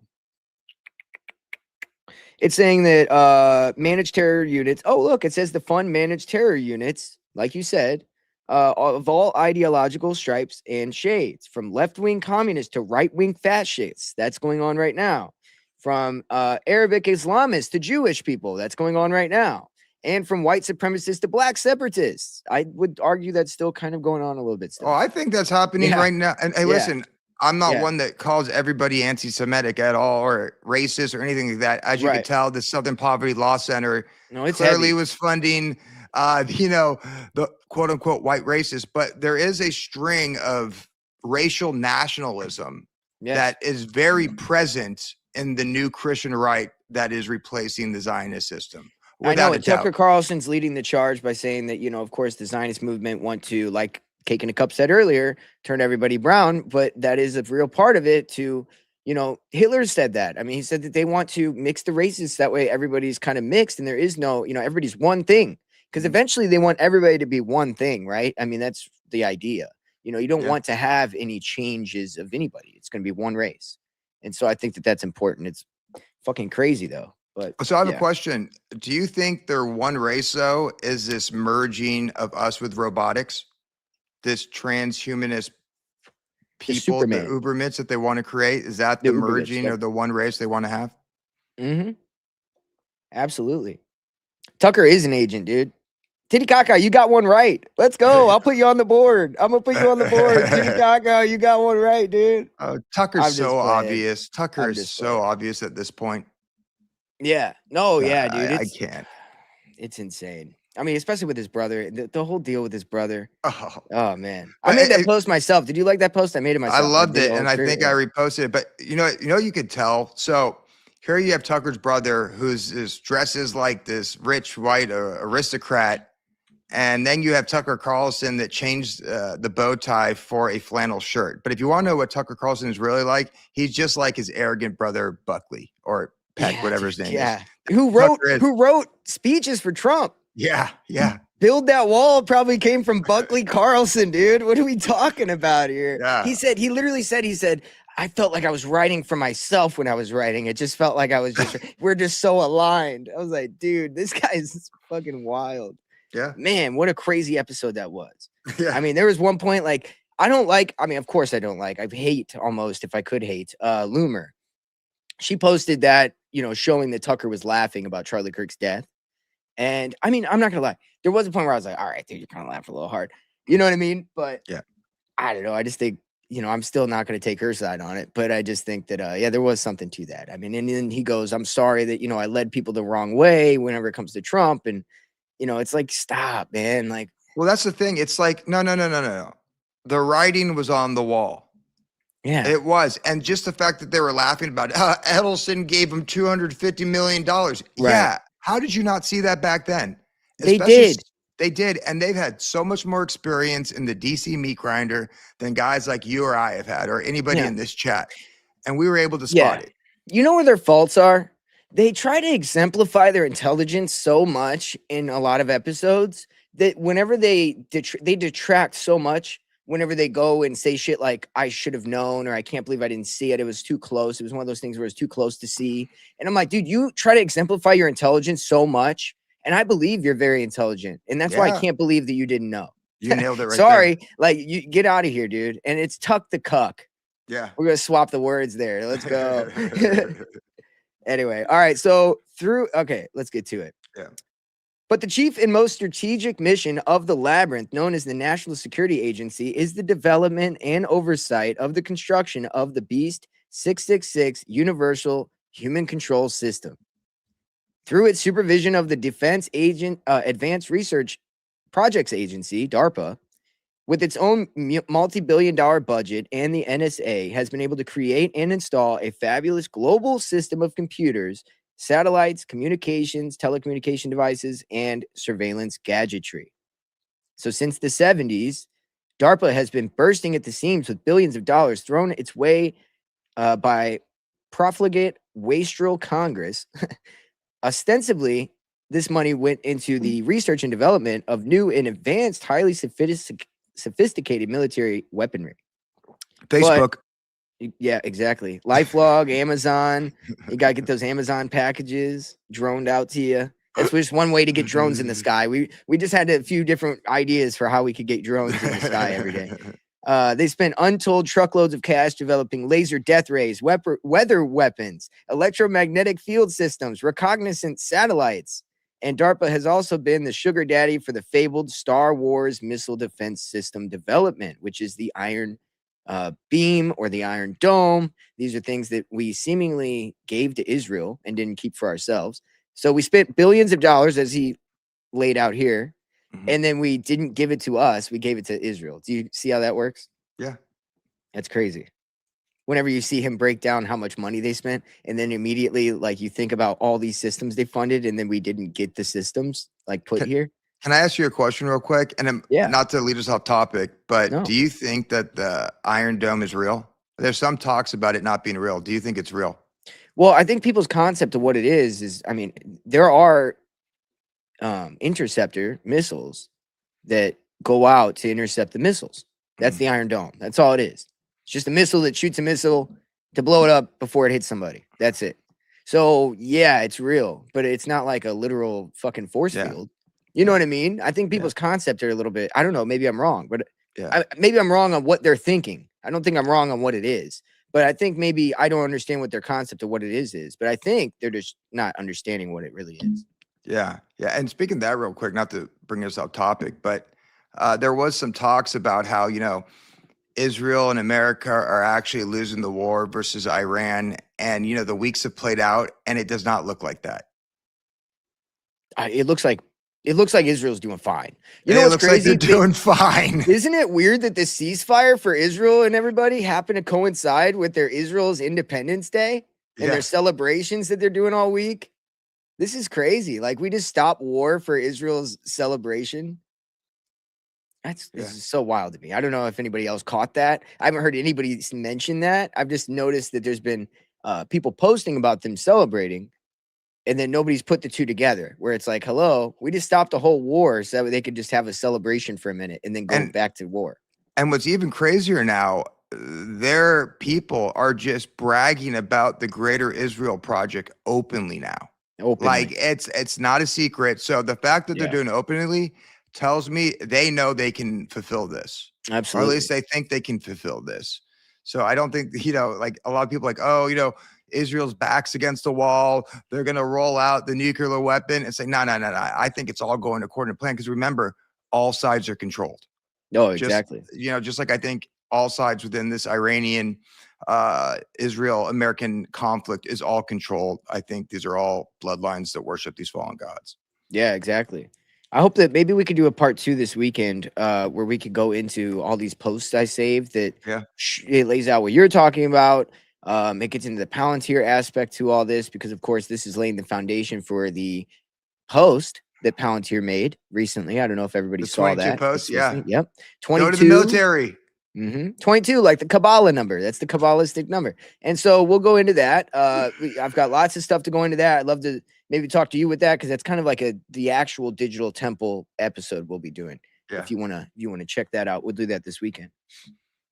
All right, so we'll go through a little bit more of this. I think that we got most of it, but it's really just there's so much to it. I just there's so much that I feel like is worth reading. You know what I mean? Let's do it. I'm not in no hurry. Let's do it. Hell yeah. So this is good. Now we're getting into what L.U.C.I.D means. So L.U.C.I.D stands for the Lucifer's Universal Criminal Identification ID System, which he just put ID instead of like, take the S away. So it's real question about this. Behind closed doors, was it called Lucifer, or in public was it called Lucifer and they just condensed it down to L.U.C.I.D? Lucis Trust is, I think, what you're referring to, and that's the publishing company. It was called Lucifer Trust, and it was openly called that. Yeah, they changed the name. So beware. The keyword criminal, which the letter C in L.U.C.I.D denotes in Lucifer's twisted philosophical paradigm and mindset, it is the biblical Christian above all others who is the criminal. So among with patriots and other resistors to the New World Order, they're mostly going after the Christians to call them out and to be called out, persecuted, and neutralized. Ultimately, this identification, tracking, and monitoring of innocent yet despised Christian victims will result in the incarceration and death of untold masses. If, however, you do not fit into the category of a biblical Christian or a patriot resistor, do not think you will escape the all-seeing eye of Big Brother. Dr. Anthony Sutton, an expert on advanced and futuristic technology systems, says that L.U.C.I.D may hone in on certain individuals whom the government feels are undesirables, but everyone will come under its authority and be subject to its high-tech sensors. You know what you just reminded me of is what they're rolling out with ICE and the digital surveillance. They're using the excuse of the illegal immigrants, all right, the undesirables, if you will, to usher this in. But to your point, ultimately, once that's taken care of, we're all going to be under the control of this system. They're just using that as a vehicle to bring it in with the quote unquote undesirables. Oh, yeah. Useful idiots. Yeah.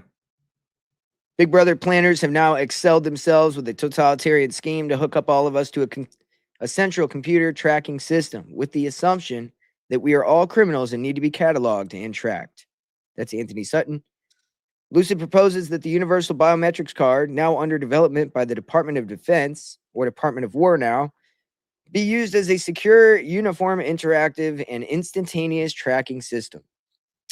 So here, this is very funny.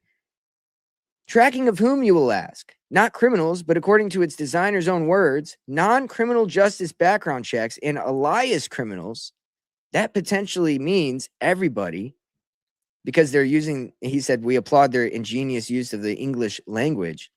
What's an alias criminal or alias criminal? It's at another time or otherwise is what alias means. So it literally just means like otherwise, like you could otherwise be a criminal. So if you could otherwise be a criminal, then that means that it's anybody. You see, like that is ingenious the way they use the, Well, Larry Ellison is talking about this publicly. Whenever he talks about the surveillance states, there's famous videos of saying, imagine how much more well-behaved people will be if they understand everything is being recorded, right? So yeah. Oh, yeah. Everybody will be on their best behavior whenever they see that they're always being watched. Yeah, Larry Ellison, he has no problem saying that as he buys up every fucking media company that's out there, and he has the data set. He has the cloud system that is the what Palantir uses. So your phone, you save your photos on the cloud. You know what I mean? If you got your extra storage on your little iPhone and you need to save something to the cloud, well, they have a cloud with all the Palantir data, and they use Oracle. They don't use Palantir Cloud. So that's Larry Ellison's company. And it was started by In-Q-Tel, which is the CIA. So the CIA owns the data cloud for Palantir. Palantir is just total information awareness, which was started under the Patriot Act. So that's really just the NSA. So what did he say earlier? He said the NSA and the CIA, or the NSA and the government, they're working like to get. That's true. I mean, you could see them right there. And same thing with these AI companies. I mean, we just saw this thing with Anthropic beefing with the American government. And then you had some people, oh, it's the good AI. It's the good AI. And then they just made a public statement saying that Palantir was going to be the backbone of, all the defense systems. And guess who uses Anthropic intricately within their system? Palantir. Really? Oh, yeah. So Palantir uses Anthropic. Yeah, And AI. okay, but OpenAI said that they were going to be taking over what Anthropic stepped away from. Well, that Which specific is weird. aspect, Yeah. but even that's Right. 6 months to a year away.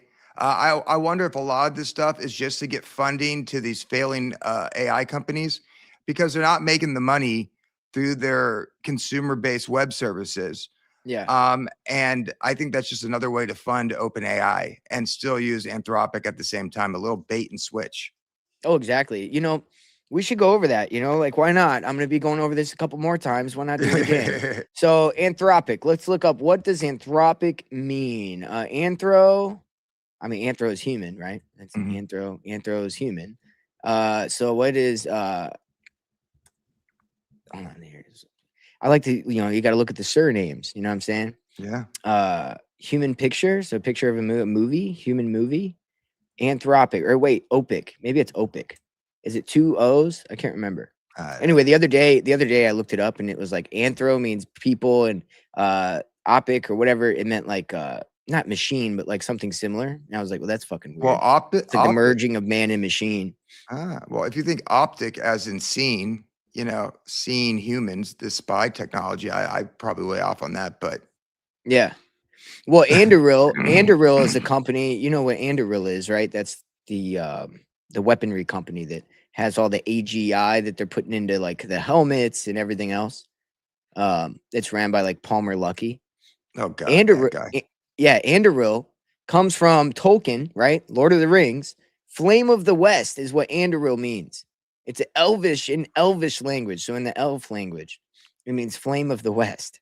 But And we already talked about like how that, Palantir is the seeing stone in Lord of the Rings too. So it's all Lord of the Rings, Tolkien shit. Well, that's also a variation of pre-flood history, which they know they wanted to bring us back to the time of Atlantis. So yes, it makes sense you that they pull from understand. that. You understand. Yeah, It's essentially just Greek mythology retold. Yeah. It's just, but it's told on a more literal sense of like, we have elves, we have fairies, we have gnomes, we have goblins, we have salamanders, like all the things, yeah. So why the acronym LUCID? What words do the cryptic letters represent? Dr. Sutton taken note of this curious acronym. He observes that the word lucid is notably close to Lucis or Lucifer. We trust, writes Sutton, that this was not a Freudian slip on the part of the designer authors. Terry Cook, another researcher aware of the plan for lucid, inquires, so what does lucid mean? What does the initial stand for? Nobody knows. He has suspicions, and he has also taken note of the lucid, lucis, Lucifer connection. According to Webster's New Collegiate Dictionary, Cook writes that lucid means suffused with light, luminous or translucent. So that would be obviously Lucifer, the light bearer. If you look up that word, I think it's the third definition that would give you that definition. So they've changed it. They've added 2 different definitions before you'll get to that one. Are these guys theosophists that created the Lucifer Trust? Oh, yeah. So this Lucid program is ran by like technologists, but these technologists seem to have some connection via their wording with Lucis Trust and like the whole, and he gets into the UN later, I think, in here. On the next page, we're going to get into the UN and how that does connect. So it does all connect together, which is why then we'll be talking about Alice Bailey and the UN and stuff later. Lucid, suffused with light. This suggests, is a definite clue that Lucifer may be lurking behind the scenes. The Bible cautions that Satan or Lucifer does indeed often cloak innocuously and deceptively as a emissary of goodness and righteousness. He and his ministers do not appear as conspiratorial, scheming devils and as wicked men, but as angels of light, like the Pleiadians. Thus, it is that every occult system, the priests and theologians emphasize the desire to seek after more light. Like, why is it that all the aliens want us to like ascend and they want us to like have, it's all about this like utopia that they want to give to us, that we have to like grow spiritually to get there. Well, it all matches up with Theosophical Society's view on this planetary hierarchy, which is the same as the Gnostic demiurge. Yeah, you also hear that a lot with the New Age about the aliens that are, coming back. They're waiting for humanity to evolve, to hit a certain point until they come back. So here's that idea that they expect us to. Oh yeah, change, the Age of Aquarius. Yeah. So Lucis Trust, incorporated in 1922 as Lucifer Publishing and located on the United Nations Plaza in New York City, and The Dark Secrets of the New Age, Mystery Mark of the New Age, and New Age Occults and Religions. These are 3 books that he wrote. Texe Marrs examines the Lucis Trust and its subsidiary organizations. He shows that it's closely affiliated with the United Nations leadership and that the Lucis Trust membership includes powerful men such as Robert McNamara, former Secretary of Defense and former head of the World Bank. The Lucis Trust is formally accredited as a non-governmental organization, an NGO, and we know what they like to do with NGOs. He also proves that Lucis is derived from the combining names of Lucifer and Isis. Well, Lucis Trust, real quick, that kind of is. That's kind of like. That's back to the lady thing. The lady coming back, and then all that gives the power to the beast, right? Yes. Yeah, the Whore of Babylon riding on the beast. That's exactly right. And the beast could be the system, and yep. And the whore could be the church that it rides on, and I guess could be anything. This new one world religion, which is the Whore of Babylon, the Babylon religion, Mystery Babylon. Yeah. Hence why we'll be doing a Mystery Babylon series. Bill Cooper, I didn't forget, I promise. I've just been really busy with this research. Boy, was he right about Alex Jones, but that's a whole nother subject. Yeah, he sure was, dude. Which who also says we need to ascend and recapture our old abilities that we used to have, just like the Theosophists. Well, I don't know if I said it earlier, but literally he made a New Year's post about 2 years ago, or maybe 3 years ago, about ushering in humanity 2.0, just like Elon Musk was talking about. Like verbatim, that's what he said.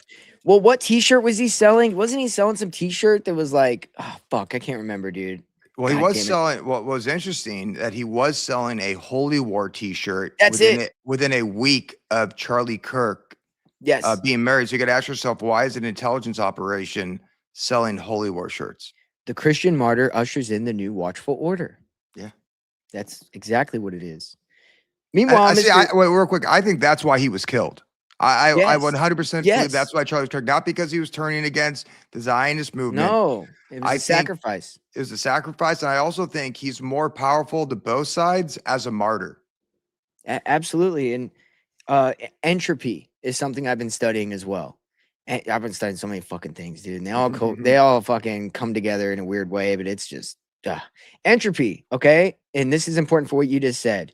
Dissolve, coagulate, entropy. This is the idea of like, I've just started studying. Whatever. I got notes and I haven't fully gotten to it. But energy harvesting operations are ran through a system called entropy. I'll try not to be boring here, but essentially they'll use, whenever energies get so high, they'll use a sacrifice as a scapegoat to essentially get rid to release the energies, the built up tension, if you will.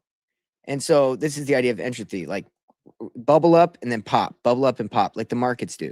So like they use entropy for financial systems. They use entropy for socio systems like Charlie Kirk. Everything's building up to this mass. You want to build it, or if you want to build it up to a critical mass, you have a sacrifice and then point it to a scapegoat, which is Israel, and then have us go do things for it to keep. That's what we're doing. Do you know entropy. Do you know where the idea of scapegoat comes from and this releasing of energy?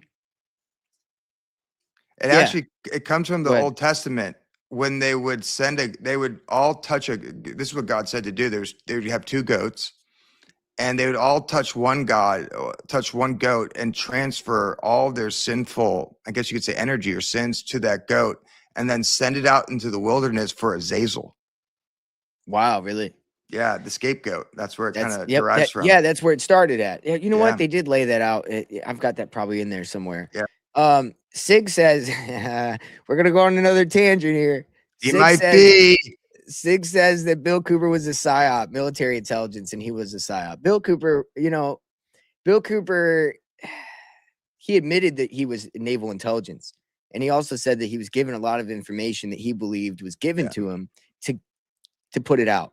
So he believed that he was being manipulated to give out certain information like UFOs.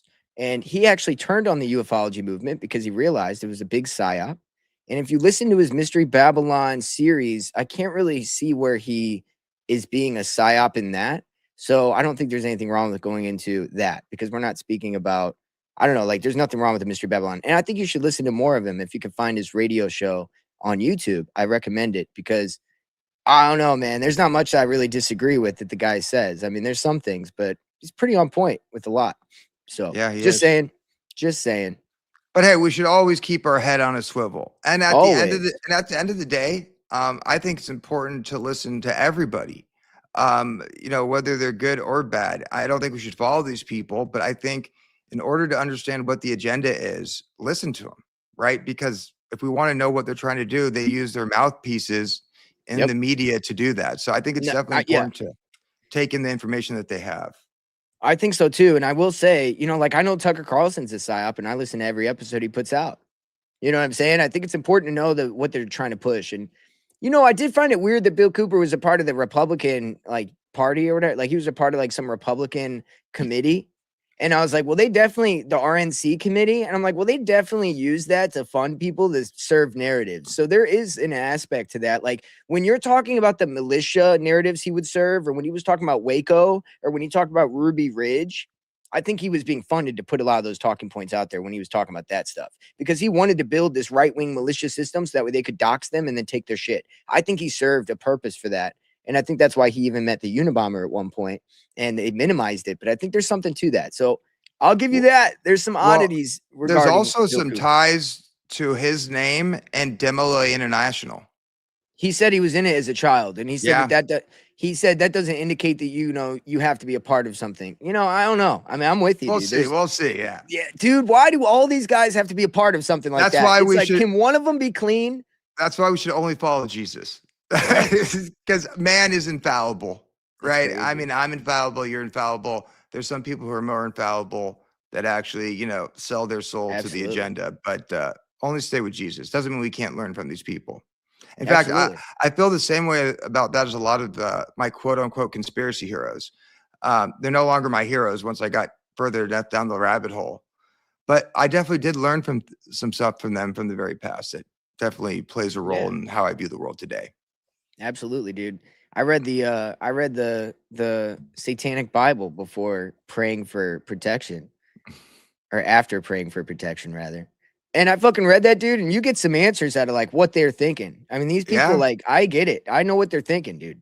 And it's shit. They want man to become God. They believe that they're going to be one with this God that they worship and everything else. And, it used to be like this in the old days. That's why they had God kings that were one with God. They really believed these were men who were gods, because they literally, whatever. But it's just the old cult of Set. It's coming back, really. And that's why you had the Temple of Set created by Michael Aquino.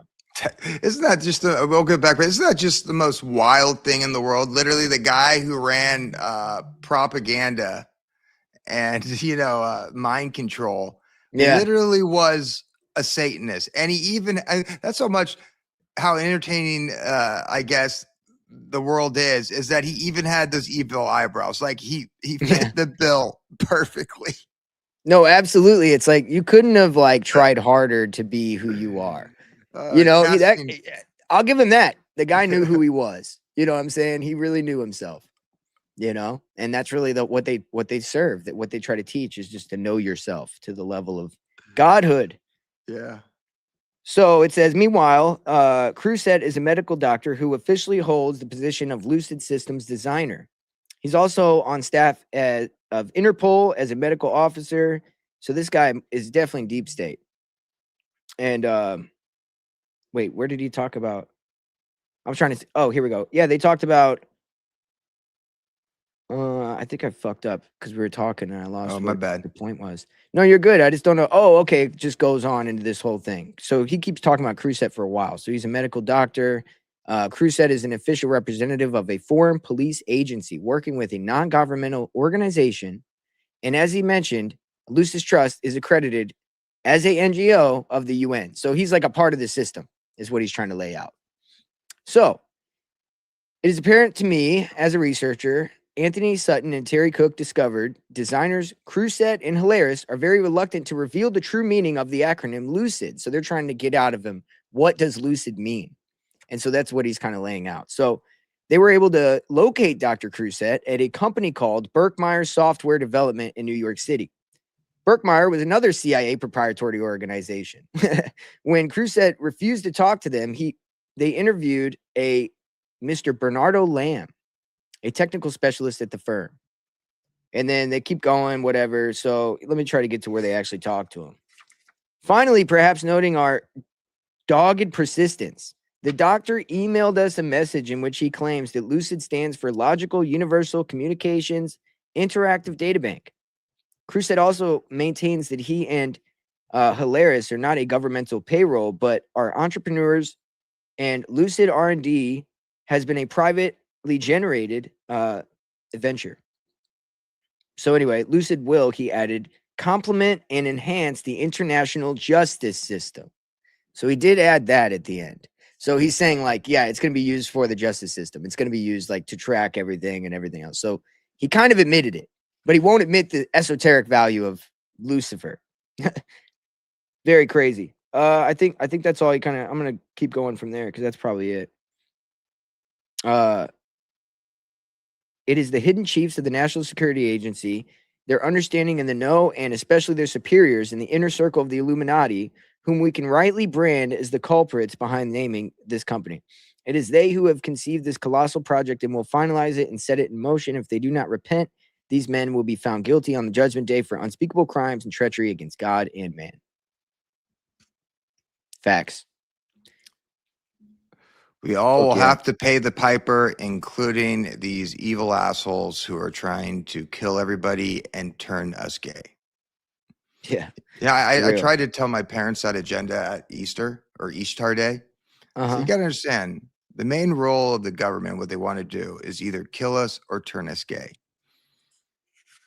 It kind of fell on deaf ears, but I tried. No, dude. I'm sure they didn't want to hear that. They're like, well, nobody's turning me gay. I said, and I don't want to hear that somebody's trying to kill me. Nobody wants to hear that. In 1945, President Harry Truman, a 33rd degree Mason, a national security apparatus began to take shape. The arms of the octopus, it's important he says this, the octopus-like monster. He keeps saying that for a reason because he refers to the octopus murders later, which is a part of the building this system, the Prometheus scandal, which Robert Maxwell was a part of. So, very important. So, Central Intelligence Agency, Air Force Security Service, and Naval Intelligence Service, and the NSA all were created under Truman for internal security acts and crime control. Bills and anti-terrorist legislations were all passed. So that's kind of the building of it. He gets into like all these, I mean, there's a lot. That, real quick. So it said that Truman was a 33-degree Mason, and isn't Truman the one that warned us about the military-industrial complex? No, that was what's his name? Eisenhower. Okay, I was like, is that revelation of the method right there? No, Truman's the one who dropped the fucking nuclear bomb on Hiroshima. Right. Right. So he's the guy who bombed Christians. You know what I'm saying? So yeah, great guy. You know, he's from my home state. I don't know if you did the Wax Museum whenever you were in elementary school, but I was Harry S. Truman. And I did like a biography on him and shit. Yeah. So yeah, that's pretty fucked up because I didn't know that at the time. They didn't say anything about that. They didn't mention all this. Yeah. So you know, they created that. You know, all the NIC, NSC, NED, all those things. So we'll move past all that. So this is the first time I've ever seen anybody mention a shadow government. At least maybe somebody has before, but he talks about shadow government or the deep state. And he says, other knowledgeable Americans who cherish the Constitution and its Bill of Rights, and who, unlike the dumbed-down masses, are aware of the hideous federal and global behemoth now slouching towards us. That'd be everybody here. In Perception magazine, Boylan listed a number of secret, often dangerous, and hugely expensive agencies, projects, and groups of the three branches, what he calls the shadow government. A large, hidden second government in which the country, or that parallels the country, both legally and financially. Their activities, he noted, are completely unknown to the average taxpayer funding them. That's crazy. Oh, I mean, is that what Catherine Austin Fitz is kind of talking about, that $21 trillion that was siphoned for them to roll out their black ops projects. It's exactly what she was talking about. I just wonder how he knew all this, you know? Yeah. God. They're going to libraries and like they were reading in libraries to find this shit out. Yeah. Did he have connections to these intelligence agencies or something like that? Not that I know of. I mean, he was in the military and that was it as far as I know. Yeah. When it comes to also controlled opposition and stuff like that, I think a lot of guys don't even know they're controlled opposition. And I think me too. It might show, like Bill Cooper, right? It might be a perfect example of that. Yeah. Where they show you stuff knowing that you're going to go share it with people. Or Bob Lazar, I think, is a perfect example. Oh, yeah, dude. Absolutely, he is. I don't trust that dude as far as I could throw him. I think he was, he's lying because he said something about when he worked at Los Alamos, they used to know about Zorro Ranch, Epstein Zorro Ranch, and they used to call it like Freaky Ranch or something like that. But here's the thing, dude. He worked at Los Alamos in the 80s, and he didn't buy Zorro Ranch until like after he worked there. So there's no way he knew about Zorro Ranch because it wasn't there yet. That's what he said. Like, what do we? Yeah. So it's like there's some like discrepancies in some things he said where it's like, all right, he's a shill. Yeah, and it's also funny that he, and I shouldn't say funny because it's sad, but he also got caught up in a whole hooker ring or something like that in Las Vegas. Yeah, dude, he was getting freaky at Zorro Ranch if it was around. Yeah. So the common link in these programs, let's get to the database of the program. This is everything we talk about on 6G Agenda all the time. So we're getting there. The common link in these systems and programs is to build an information substructure, a web of connected databases and high-speed networks that will make data instantly available to federal, state, and local law enforcement officials. That is Palantir, Flock, the whole, Geospatial Institute, everything. So we're in it, dude. And so what does this do? So almost from the day President Clinton assumed office, it became obvious. The secret guardians of national security and public order were fully prepared to pervert the new generation of information technologies into a monstrously sophisticated digitotalitarian police state. He made up his own word there, dude. So anyway, he talks about automatic spying, automatic profiling, digital identity, social control mechanisms, smart cards, digital cash, of course. Think about automatic spying. Today, what do we all have in our pockets?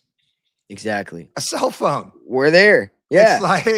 That's what's, not to go off on this tangent, but that's what's so funny about the whole Egyptian plane theory that they were spying on Charlie. It's like, why didn't they just track his cell phone? Yeah, exactly, dude. No, they like to have all this technology and then not use it in a weird way when it comes to like investigations and shit. It's like you're just using it to track us, not to actually solve any crimes like that we want solved. So, question: do you think this, whether it's a psyop or not, I don't know. It definitely might be used as a psyop, but this idea that these 12 scientists who are developing this futuristic tech that looks like it's going to play into this, digital third temple in some way. Do you think it's connected to that? Yeah. No, the whole thing, that's the third temple. Yeah, I think that like the utopia that you're going to be given whenever you plug into this system, you're not going to become like a Superman. Like that's not going to happen. I think that the whole thing is really a control system because, okay, as above, so below. If you don't really receive, which we'll go into this whenever I get into my writings on Alice Bailey, but if assuming that you don't receive any special knowledge in these secret societies, and the whole point is to actually deceive, manipulate, and control people, and the higher you go, the better you learn how to do that. And then at the end, you realize there's no secret except for how to control. If that's the case, then if these people are selling us that we're going to be superhuman gods, right? Just like secret societies tell them. But when we plug in and get initiated, right, we actually realize, oh, it's just a control system. That's all it is, dude. It's literally a secret society that's been digitized and everybody's going to be controlled in it. That's all it is. It's that simple. Yeah. I don't think we're getting anything special out of it, honestly. Maybe a select few elites will to maintain their godlike authority over everybody else, and that would be it. Well, I don't think it's any different than we have it now. I mean, we get a certain level of technology and the elites keep it to themselves. So maybe once they usher this in, there's going to be even a higher level of technology. There's going to be upside. There's going to be upside for them. Definitely. Yeah. Like it's all we don't downside get. for us. Yes, It's all downside for us. They don't care about us. We maintain a semblance of life, and that's about it. You know what I mean? Like whatever that looks like. The next chapter says no place left to hide. If you know what the Geospatial Institute is, that is something that's connected with Palantir. It's gridding it's what its name implies. Geological, spatial, so the space institute for geologically gridding the space. That's all it is. So they're gridding everything with the cameras, the flock, the sensors, everything. And then they're like tracking people through there. It's like an NSA subsidiary. That's where my buddy worked. I told him to get the fuck out of. Get out of there. I was like, dude, get the fuck out of there. I was like, dude, the guy that runs that place said you're going to have nowhere left to hide. And then the name for this chapter says no place left to hide, dude. It literally says that you could run into cave. The guy said you could run into a cave and we'd find you. Like, there's no. Well, I hate to break it to you. They're probably spying on their employees even more, and they probably got your conversation with them on some database somewhere. So no, they do. They do. And that's why I said earlier, selfishly, I'm adjacent to them, and I talk about a little bit too much shit to be getting doxxed. You know what I'm saying? So in a strange quirk of occultic fate, L.U.C.I.D, Lucifer is doing his pitiful best to mimic God. The Bible tells us that when the Lord returns, men shall not be able to flee his great wrath. And the kings of the earth, and the great men, and the rich men, and the chief captains, and the mighty men, and every bondman and free man hid themselves in dens and rocks in the mountains, and said to the mountain rocks, fall on us and hide us from the face of him that sitteth on the throne, and from the wrath of the Lamb. For the day of his wrath is come, and who shall be able to stand? Lucifer, in a pale imitation of Almighty God, is attempting to establish a well-ordered, closed planetary system of human control. And that's everything we always talk about, the 6G agenda. That is the 6G agenda right there, dude. So we could skip a little past. I'm going to skip past and go to this SS Gestapo innovations. Surveillance technology will enjoy a fast track into all of our daily lives. It's so funny, man, because this is like Palantir. You couldn't have described Palantir. We talk about ICE and call them Gestapo police, but they're using Palantir. Technology. So that's exactly what we're seeing. It's literally everything he talks about here. Anyway, Davies is speaking only of the technological capability of the government to intrude into our private lives with its spy and surveillance wizardry. It's funny they use that word, wizardry, because that's exactly what it is. Yeah. The identification techniques used by L.U.C.I.D are already developed. Whatever its designers say, are extraordinarily invasive of personal liberties. And what's more, the system will become even more all-powerful as newer, more precise, and more dictatorial, efficient, hideous technologies are developed. So we'll leave it there, because that leads right into Palantir. We talk about everything else that book talks about every day on this show, as far as like we take it farther, smart dust, the sentient world simulation. Like, we've talked about all that. More importantly, the police state Gestapo Palantir system is what I want to lead us into as we get into this digital third temple discussion that we're going to have over the weekend.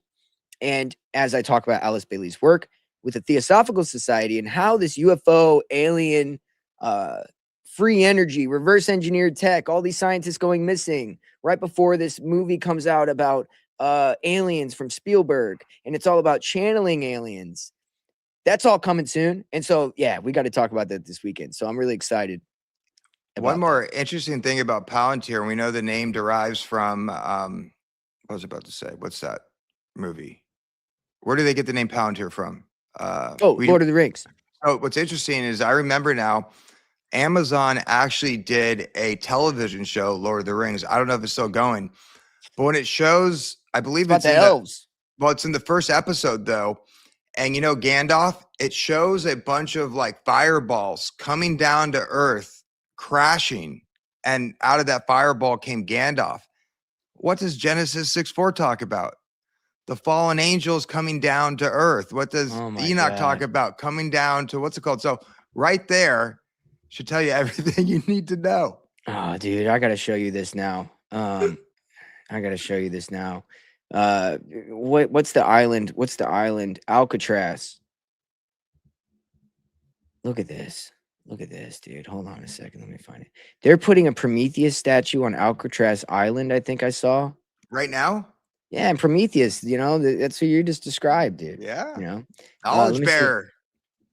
Yeah, there's a massive, yep, 450 foot tall, $450 million Prometheus statue that's being put on Alcatraz Island, aims to symbolize American ingenuity and creativity.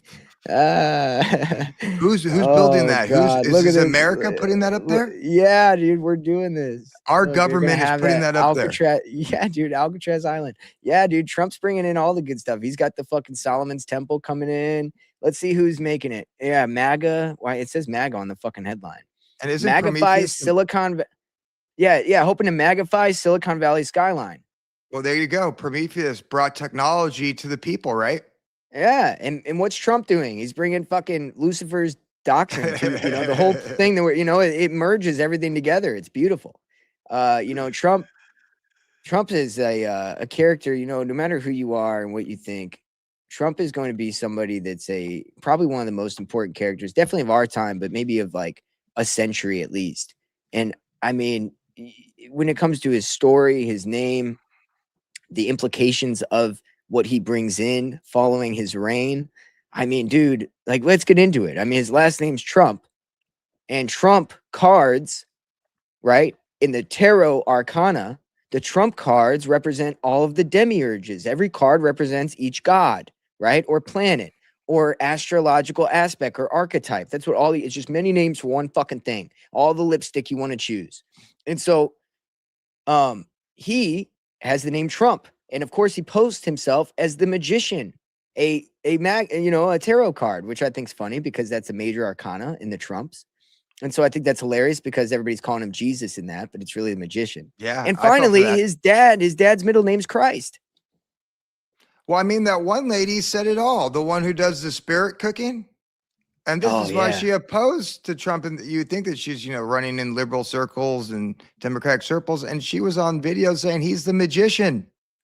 Yes, he the master magician, the best of all that will bring in a new age. We should play that. Yeah. Can I point something out? Everybody that's listening, notice how Wikipedia here. I hope you guys are listening because I think this is fascinating. Fred Trump is the name here. But if you look closely, his name's Frederick Christ Trump. So his dad's name is literally, his middle name is Christ. Just so you guys know. I don't know if anybody knew that, but that's a fact. So that's interesting to me. Yeah. It goes into, you know, he's born 3 months after the Babylon workings on a blood moon eclipse. He's the master magician. MAGA means magus or magician in the satanic cult. It's the highest degree. Like, what are we talking about here, dude? I mean, this is literally as serious and important as it gets. I can't believe we're living in this time. And think about this. I mean, when all the agenda was playing out, what were the talking points of the mainstream alternative media? Oh, he's just surrounded by bad people. He's influenced by these people. It's like, no. He's the master magician. That's all a magic trick. And these influences are the mouthpiece of that magic trick. Oh, absolutely. And another thing, I'm going to say this to be hyperbolic, but he literally arranged his daughter to marry Jared Kushner, whose family owns the 666 building. Practicing Kabbalist. Like, guys, he knows exactly what he's doing. No, absolutely he does. He fucking knows, dude. It was all pre-planned, you know, and people are like, oh, is Tucker starting to realize that all this was pre-planned? It's like, no, he's not realizing it. He's a part of the fucking plan. Yeah. You know, it's like, come on, dude. Oh, did you see when Tucker came out and called him the Antichrist? Oh, did he? Oh, yeah. No. So, and that's one thing. And you know, I was always a suspect of that because if you look at at least the last 4 or 5 years, they're really painting Trump to be this Antichrist figure. From the Cyrus coin with the third temple on it, this board of peace. But I wonder, and I know RGZ is going to nail me for saying it's actually the short season, but which we might be. But I wonder if they're trying to prop up Trump as this Antichrist figure to deceive the elect. Because I think it says, even if possible, the elect will be deceived. So if everybody looking for the Antichrist thinks it's Trump, when this being comes back, the next guy that comes, right, that might be some type of hybrid Nephilim or whatever you want to call it with these supernatural powers, you can see how they might think that that's Jesus. Oh yeah. No, I think that I'm with you. And, you know, I just don't ascribe an opinion to that. I'm like, all right, well, I know that it's this system, and I know that there's people, anybody who denies Christ is Antichrist. It says that in the Bible. So I don't get too caught up with that. Well, like, that's smart. He denies Christ. He literally denies him. So he's Antichrist. Yeah, 100%. The correct term actually would be the beast. Nowhere in Revelations does it even say Antichrist. Antichrist is a type of ideology that's mentioned in the gospel, to your point. There it is. So it's like, why are we waiting on an Antichrist whenever it doesn't say that necessarily, right? So, but okay, so let's hang out for a little bit longer. So I'm not fucking busy either, dog. No. So I took the morning off. Yeah, me too. So this is very important here, because this kind of segues us. All my research has been just convoluting together. It's just led into like multiple weeks of study. That's why I've been dropping like episodes, like kind of double dropping episodes on YouTube, whatever. But all right, we're all cut up now, so it's all good. But I saw this. It's called Good Dog, the Palantir Manifesto, Plasma Gods, and the Externalization of the Hierarchy. That's the book that I'm talking about that I'll be breaking down in detail over the weekend.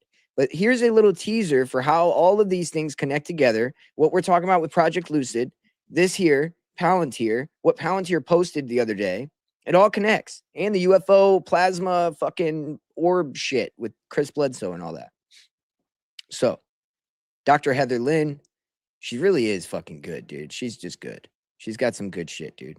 She does. I don't agree with everything she sasays, but her research into the digital third temple, Steve Bannon being this massive magician, it was very interesting to listen to her talk. Yeah, it's on point. But the thing is, I agree with you because she just put out a new thing yesterday, and it says, I've been dropping a lot of dark research on you guys, and I've been getting a lot of the same question. And the question is, what do we do now? And she's saying that, now this is interesting. She says that she said she's launching a new thing for people who pay. And what it is essentially, the way she described it is, in all of her research that these occultists use this stuff to do bad shit with, she has found that there is a way to protect yourself that people have used, and like, you know, all this philosophy. I think she's going to pretty much espouse Gnosticism in some weird way. And so I just say, you know, I don't know. I'm maybe judging it before it's came out, so maybe I should look at it first. But from what I could tell, she's taking the studies into the Gnostic mystery cults, and she's trying to show how it could be positive from what I can decipher. Well, one thing that was a red flag for me, and like I said, this is just me kind of, my initial reaction, just being honest. When she was talking about her history, she was employed at the UN by these elites that she talked about. At the UN, dude, the UN. Who we talk? We're talking about Theosophists, Gnostics that believe that you're supposed to, like, literally. She's literally about to teach you all this truth, and then she's going to draw you in to this theosophical belief system that literally she just told you about.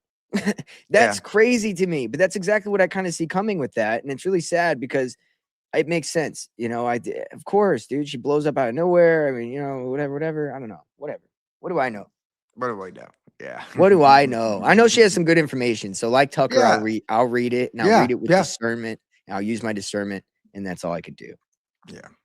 But all right, am I showing the screen right now? You are showing the screen. Fuck yeah. It's from that article about Palantir. Yeah, good dog, it says. I wonder why she says that. We'll get to it. So there's a phrase you can say to a dog that makes the dog's body change. The dog does not speak English. Say the words anyway and watch, and the posture shifts. The tail moves, something in the animal reorganizes itself around your voice. We're not going to go through this whole thing. So this week, Palantir Technologies, as I'll be discussing over the weekend, published a 22-point manifesto, which is funny they call it that because that's what they always call things that are done by, like, I don't know, bombers, killers, dictators. They usually call it a manifesto, don't they? Yeah. Yeah. Well, you Like had the Mein Kampf. manifesto. Yeah, it's always put out there. Who inspires these manifestos? But the Who name writes of it them? is always manifesto is the name of it. That's why I think it's funny. Like, they never call it just the doc. I don't know. It's just manifesto always describes to me like you're a murderous person. You're crazy, right? That's kind of like Yeah. the image All we right. get in our minds when we hear that word.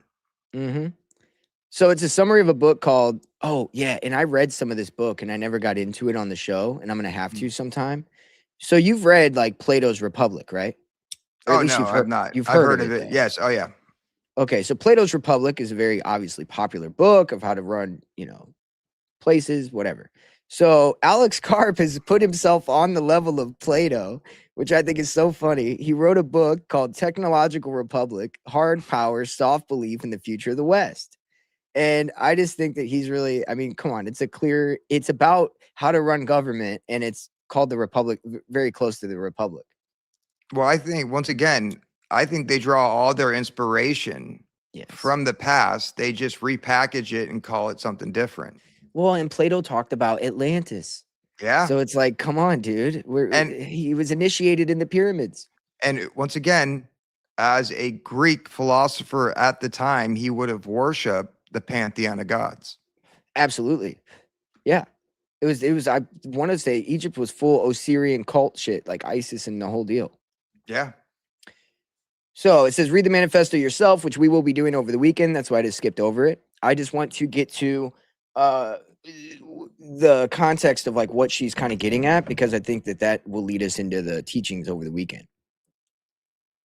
All right. People are calling it creepy and they're right, et cetera, et cetera. She talks a lot in this. The structure is catechetical. 22 points arranged around a moral debt, a priesthood summoned a duty, an eschatology of inevitable war, a rejection of rival priesthoods, and a restoration of hierarchy, a declaration that pluralism is civilizational decadence. And put any of these in the mouth of a medieval pope or an ancient temple, I thought this was going to be something interesting. The genre is theocracy. So she's saying, like I've been saying for a long time, it's going to be some form of a theocratic, technocratic police state. Very much like The Handmaid's Tale. But the theology they're following is nothing that we want anything to do with. Yeah. Nothing. 22 is the number of letters in the Hebrew alphabet. The tarot has 22 major arcana. Revelation has 22 chapters, and a company could have picked any number for a summary. This one picks 22. That's what I'm saying. Is this the demon inside of him? It's got to be. Because I mean, I just see Alex Karp as a obnoxious cokehead personally, but yes. It's the demon inside of him. It is. So the company is named Palantir.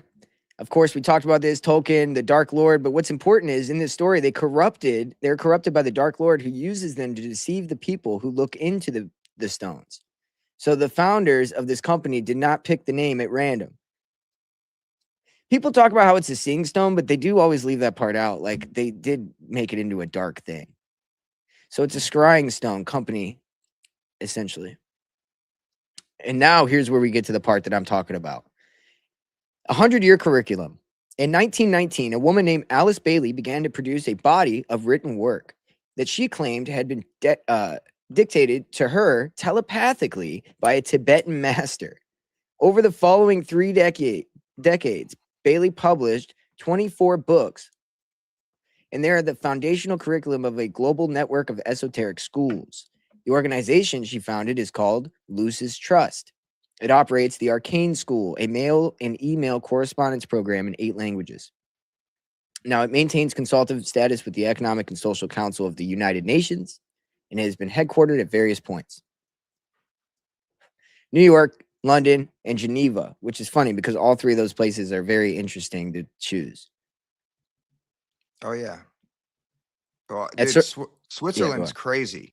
Right. That's what I mean. Like Geneva, where CERN is, of course. They have Shiva, the creator and destroyer outside, which she talks about this planetary hierarchy that's coming, which will be a creative and destructive force, just like Shiva.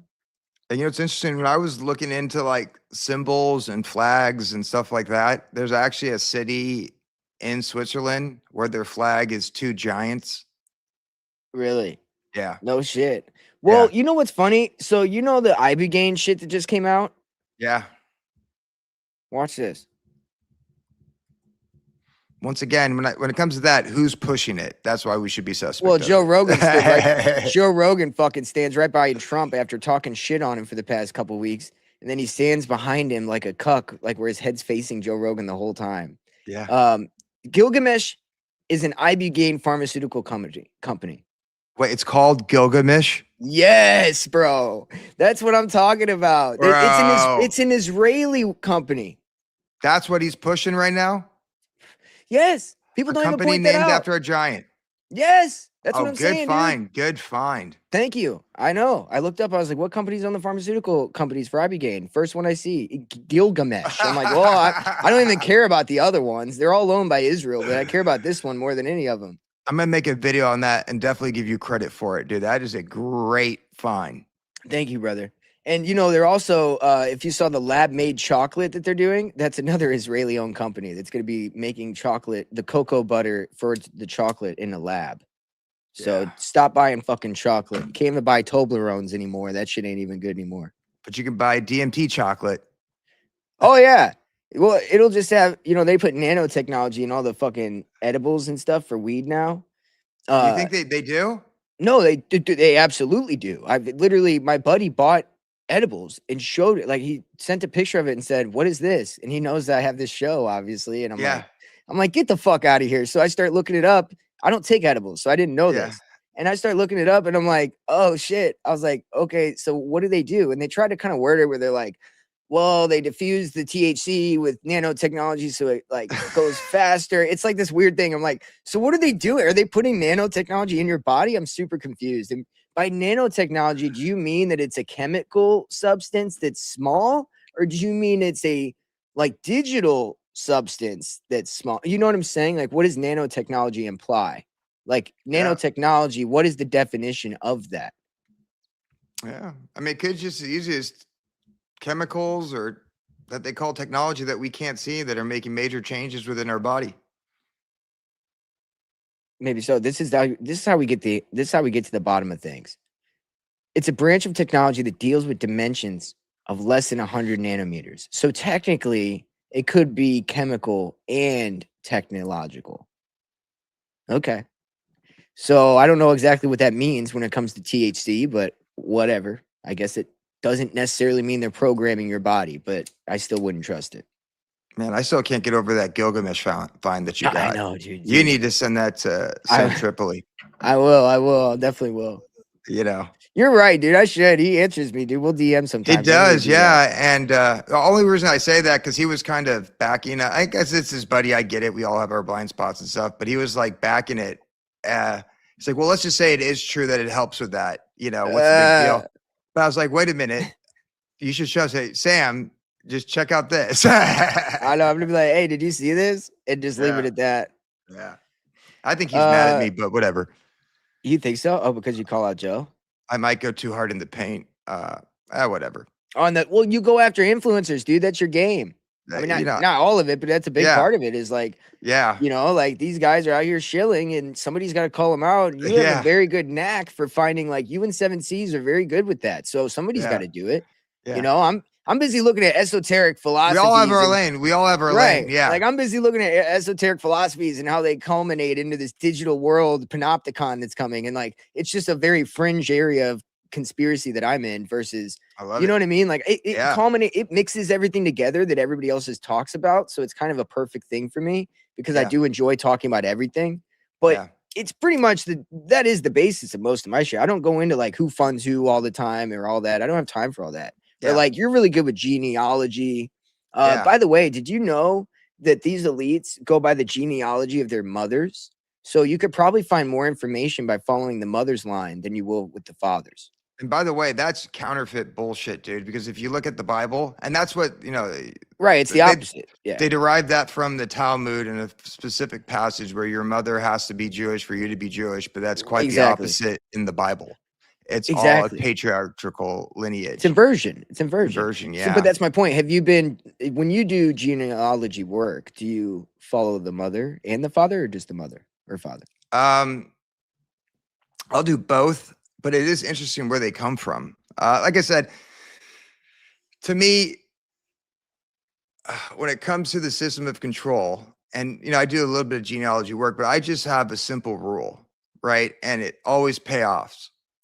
You never look like an idiot when truth comes to light. They're all in on it. Yeah. That's an easy default too. You know what I mean? It's like true. It's hard to decipher how that's wrong. And usually you will not be wrong, is all I'm saying. There might be one or two times where you might be wrong, but you're never eating your own words, because that's what you see this entire mainstream alternative media complex doing right now. They're having to eat their own words. Mm-hmm. But I didn't know. That's exactly what it is every time. It's partly a humiliation ritual, but that's how they work. Yeah. At surface level, now this is important. This is what we're getting to over the weekend. Yes. At surface level, it seems like a standard New Age group promoting love and light. Their exoteric presentation is that of a collection of empathetic and sophisticated people wanting world peace and the spiritual and moral evolution of humanity. We'll move past her little note there. By the way, I'll leave a link in the episode, or I'll leave a link in the show for this, so you guys can check this out if you want. You can read the whole thing. However, what they actually teach is a mechanistic, measurable plasma and electricity cosmology. That's important, because that's what we're getting into with the whole UFO aspect to this theology. And then we're going to get to the theology, how it's all about planetary hierarchy, essentially alluding to like the Anunnaki are coming and they're going to make contact. It's all this ancient alien theory came out of this. So if you want to know where they came up with all these things, it's literally from this. So we're going to get to the basis of it over the weekend. They teach that the universe is fundamentally electrical, and that electromagnetism is the true source of every phenomenon on every plane of existence. And by the way, guys, if you look up plasma takes up 99% of the universe. Did you know that? Science is proving the theosophist right, just so you know. Modern cosmology is only now beginning to describe, through the work of plasma cosmologists, that the human body is an electrical apparatus whose purpose is to receive and transmit currents from higher planes. They construct an electrical bridge called the antakarana, and between the individual and the soul and the divine hierarchy, or this planetary hierarchy. The blood itself carries the electrical charge of primordial fire, and the mysteries contain the key to the secrets of electricity, which they describe as the greatest spiritual science and area of divine knowledge in the world. Now, remember, guys, I've said this so many times on this show. Fire, when you alchemicalize it, turns into electricity. That is why Zeus holds the lightning bolt. Zeus essentially represents Sata Kamura in their teachings. It's the same thing. It represents, the leader of the hierarchy, whatever, and how they hold this electrical magnetic energy. And that's why it is the greatest spiritual science that they have. Well, think about this. Whose uncle was in charge with taking all of Tesla's work, who, by the way, was an occultist? Trump's. Exactly. John G. Trump. Yeah. And isn't that wild that, what's his name? Who did I just say? Tesla was staying on the 33rd floor. No, he operated on certain numerical values. Yeah. Like he only stayed in certain rooms. He only stayed on certain floors. And of course, they correlated with the mystery schools, because he said Egypt has the source of all like knowledge, essentially. And that 369 was discovered, like the universal language of that mathematical coding was discovered in Egypt, and he got it from there. And he said, this is how you discover, like, the coding of the universe. This is how you discover the secrets to the universe. And he's actually 1 degree of separation from Aleister Crowley. So there was some Russian bastard child of some prince that was a Hmm. connection between him and Aleister Crowley, which I thought was interesting. Get the fuck out. He's 1 degree of connection away from the guy who wrote the book about Trump too, which was like 100 years before Trump.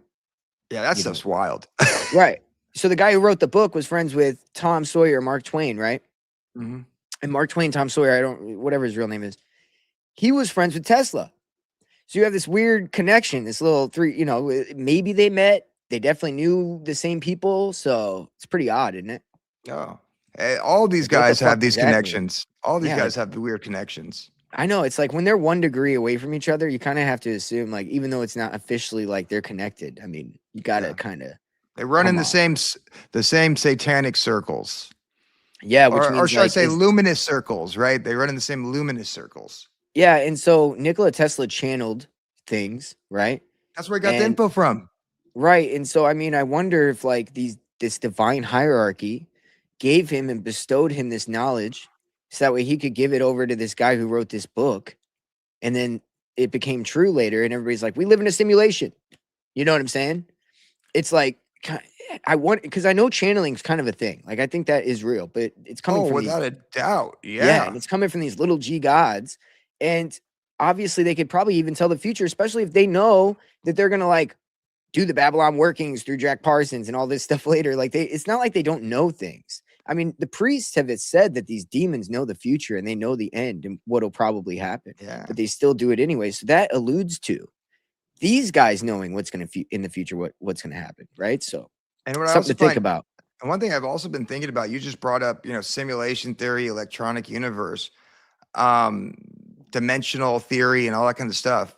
All of this science breakthroughs that they've made over the past 30, 50 years, whatever you want to call it, they're all secular ways of describing the truth within the Bible.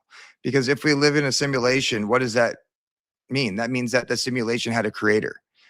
This idea of multidimensional reality, you read the Bible, there's many layers of heaven and many layers of hell, right? So the abyss within another dimension of, the underworld and all that kind of stuff. So I always find it interesting that new science is just pointing out old biblical truth. Right. And it also points out a lot of these universal truths that these occultists teach, which is why they're vindicated as well in the process. It talks about Jordan Peterson and how he popularized some stuff about serotonin. And I'll go down to where she gets to what matters. The deeper connection is what the serotonin is measuring. The animal does not compute its rank consciously. Something in the body senses position and adjusts the chemistry. That something is electrical. Neurons communicate through action potentials. Ion pumps maintain the charge gradients that make signaling possible. Serotonin and dopamine are downstream of the electrical activity, not upstream. And so the nervous system is a field phenomenon before it is a chemical one.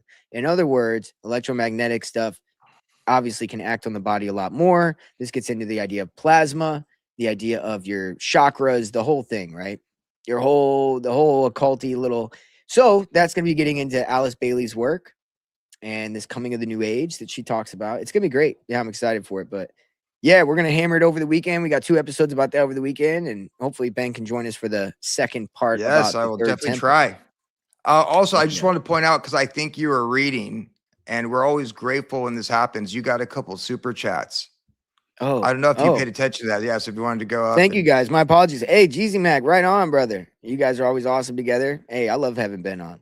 He's my you got a couple. Yeah. He's my other co-host here, Ben. Hey, we like doing this. Yeah. And then I need you to get you on one of mine coming up, and we'll go over it. That's why I like it. We can go in your wheelhouse on yours, and then you'll come on mine, and we'll do my wheelhouse, and we just put together a fun time. We laugh. We got to laugh. Yeah. Yeah, we always do. Great stuff, gents. Christopher, always coming through. Thank you, brother. And Morpheus, right on, brother. Shiva is also Cernunnos. Cernunnos. Oh, wow. Well, it's also, gets even crazier. So, if you watch the opening ritual of when CERN starts firing, there's that goat god that's like dancing and stuff. Did you know Cernunnos was a goat god?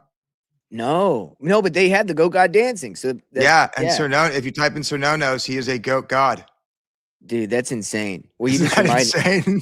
Yeah, you just reminded me. I was reading about this hierarchy that's coming, right? She talks about this contact that's going to come. And it's essentially the Anunnaki story, right? And I started thinking, I was like, well, Nibiru is the planet that they're supposed to come on, right? And she's talking about the material in the astral realm, how there was a tear, a rip in it in World War I caused by emotional turmoil. And that since then, it's been slowly merging with the material realm, the astral realm. And so Nibiru, if the Anunnaki or these gods, whatever, are supposed to come on Nibiru, what does Nibiru mean? Why did they name it that? It translates to the crossing, a place of crossing, the crossroads, or a point of transition. This comes from Babylonian astronomy.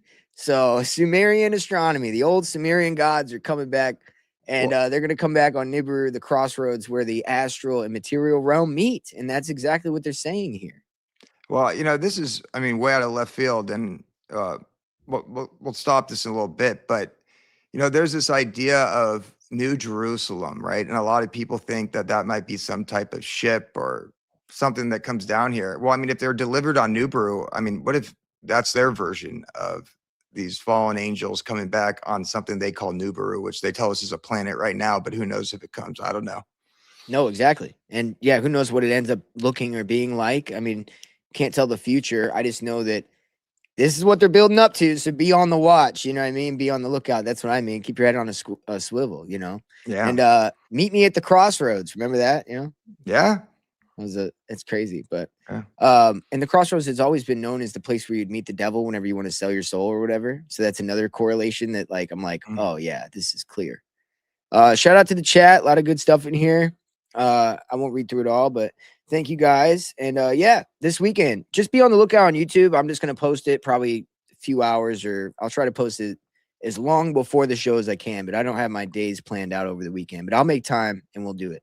One thing I would like to address, as far as the Basque people, mythical witches and principal characters in many stories, they're actually descendants of the Nephilim.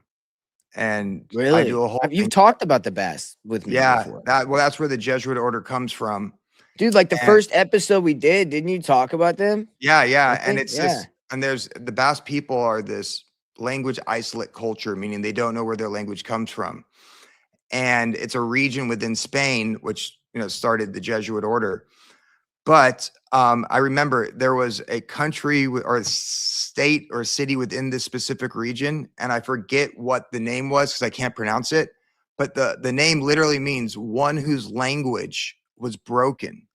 Going back to the Tower of Babel when God created all the nations. So these were the direct descendants of these, I believe, Nephilim. Yeah, Ignatius Loyola. Yeah, he started the Jesuits.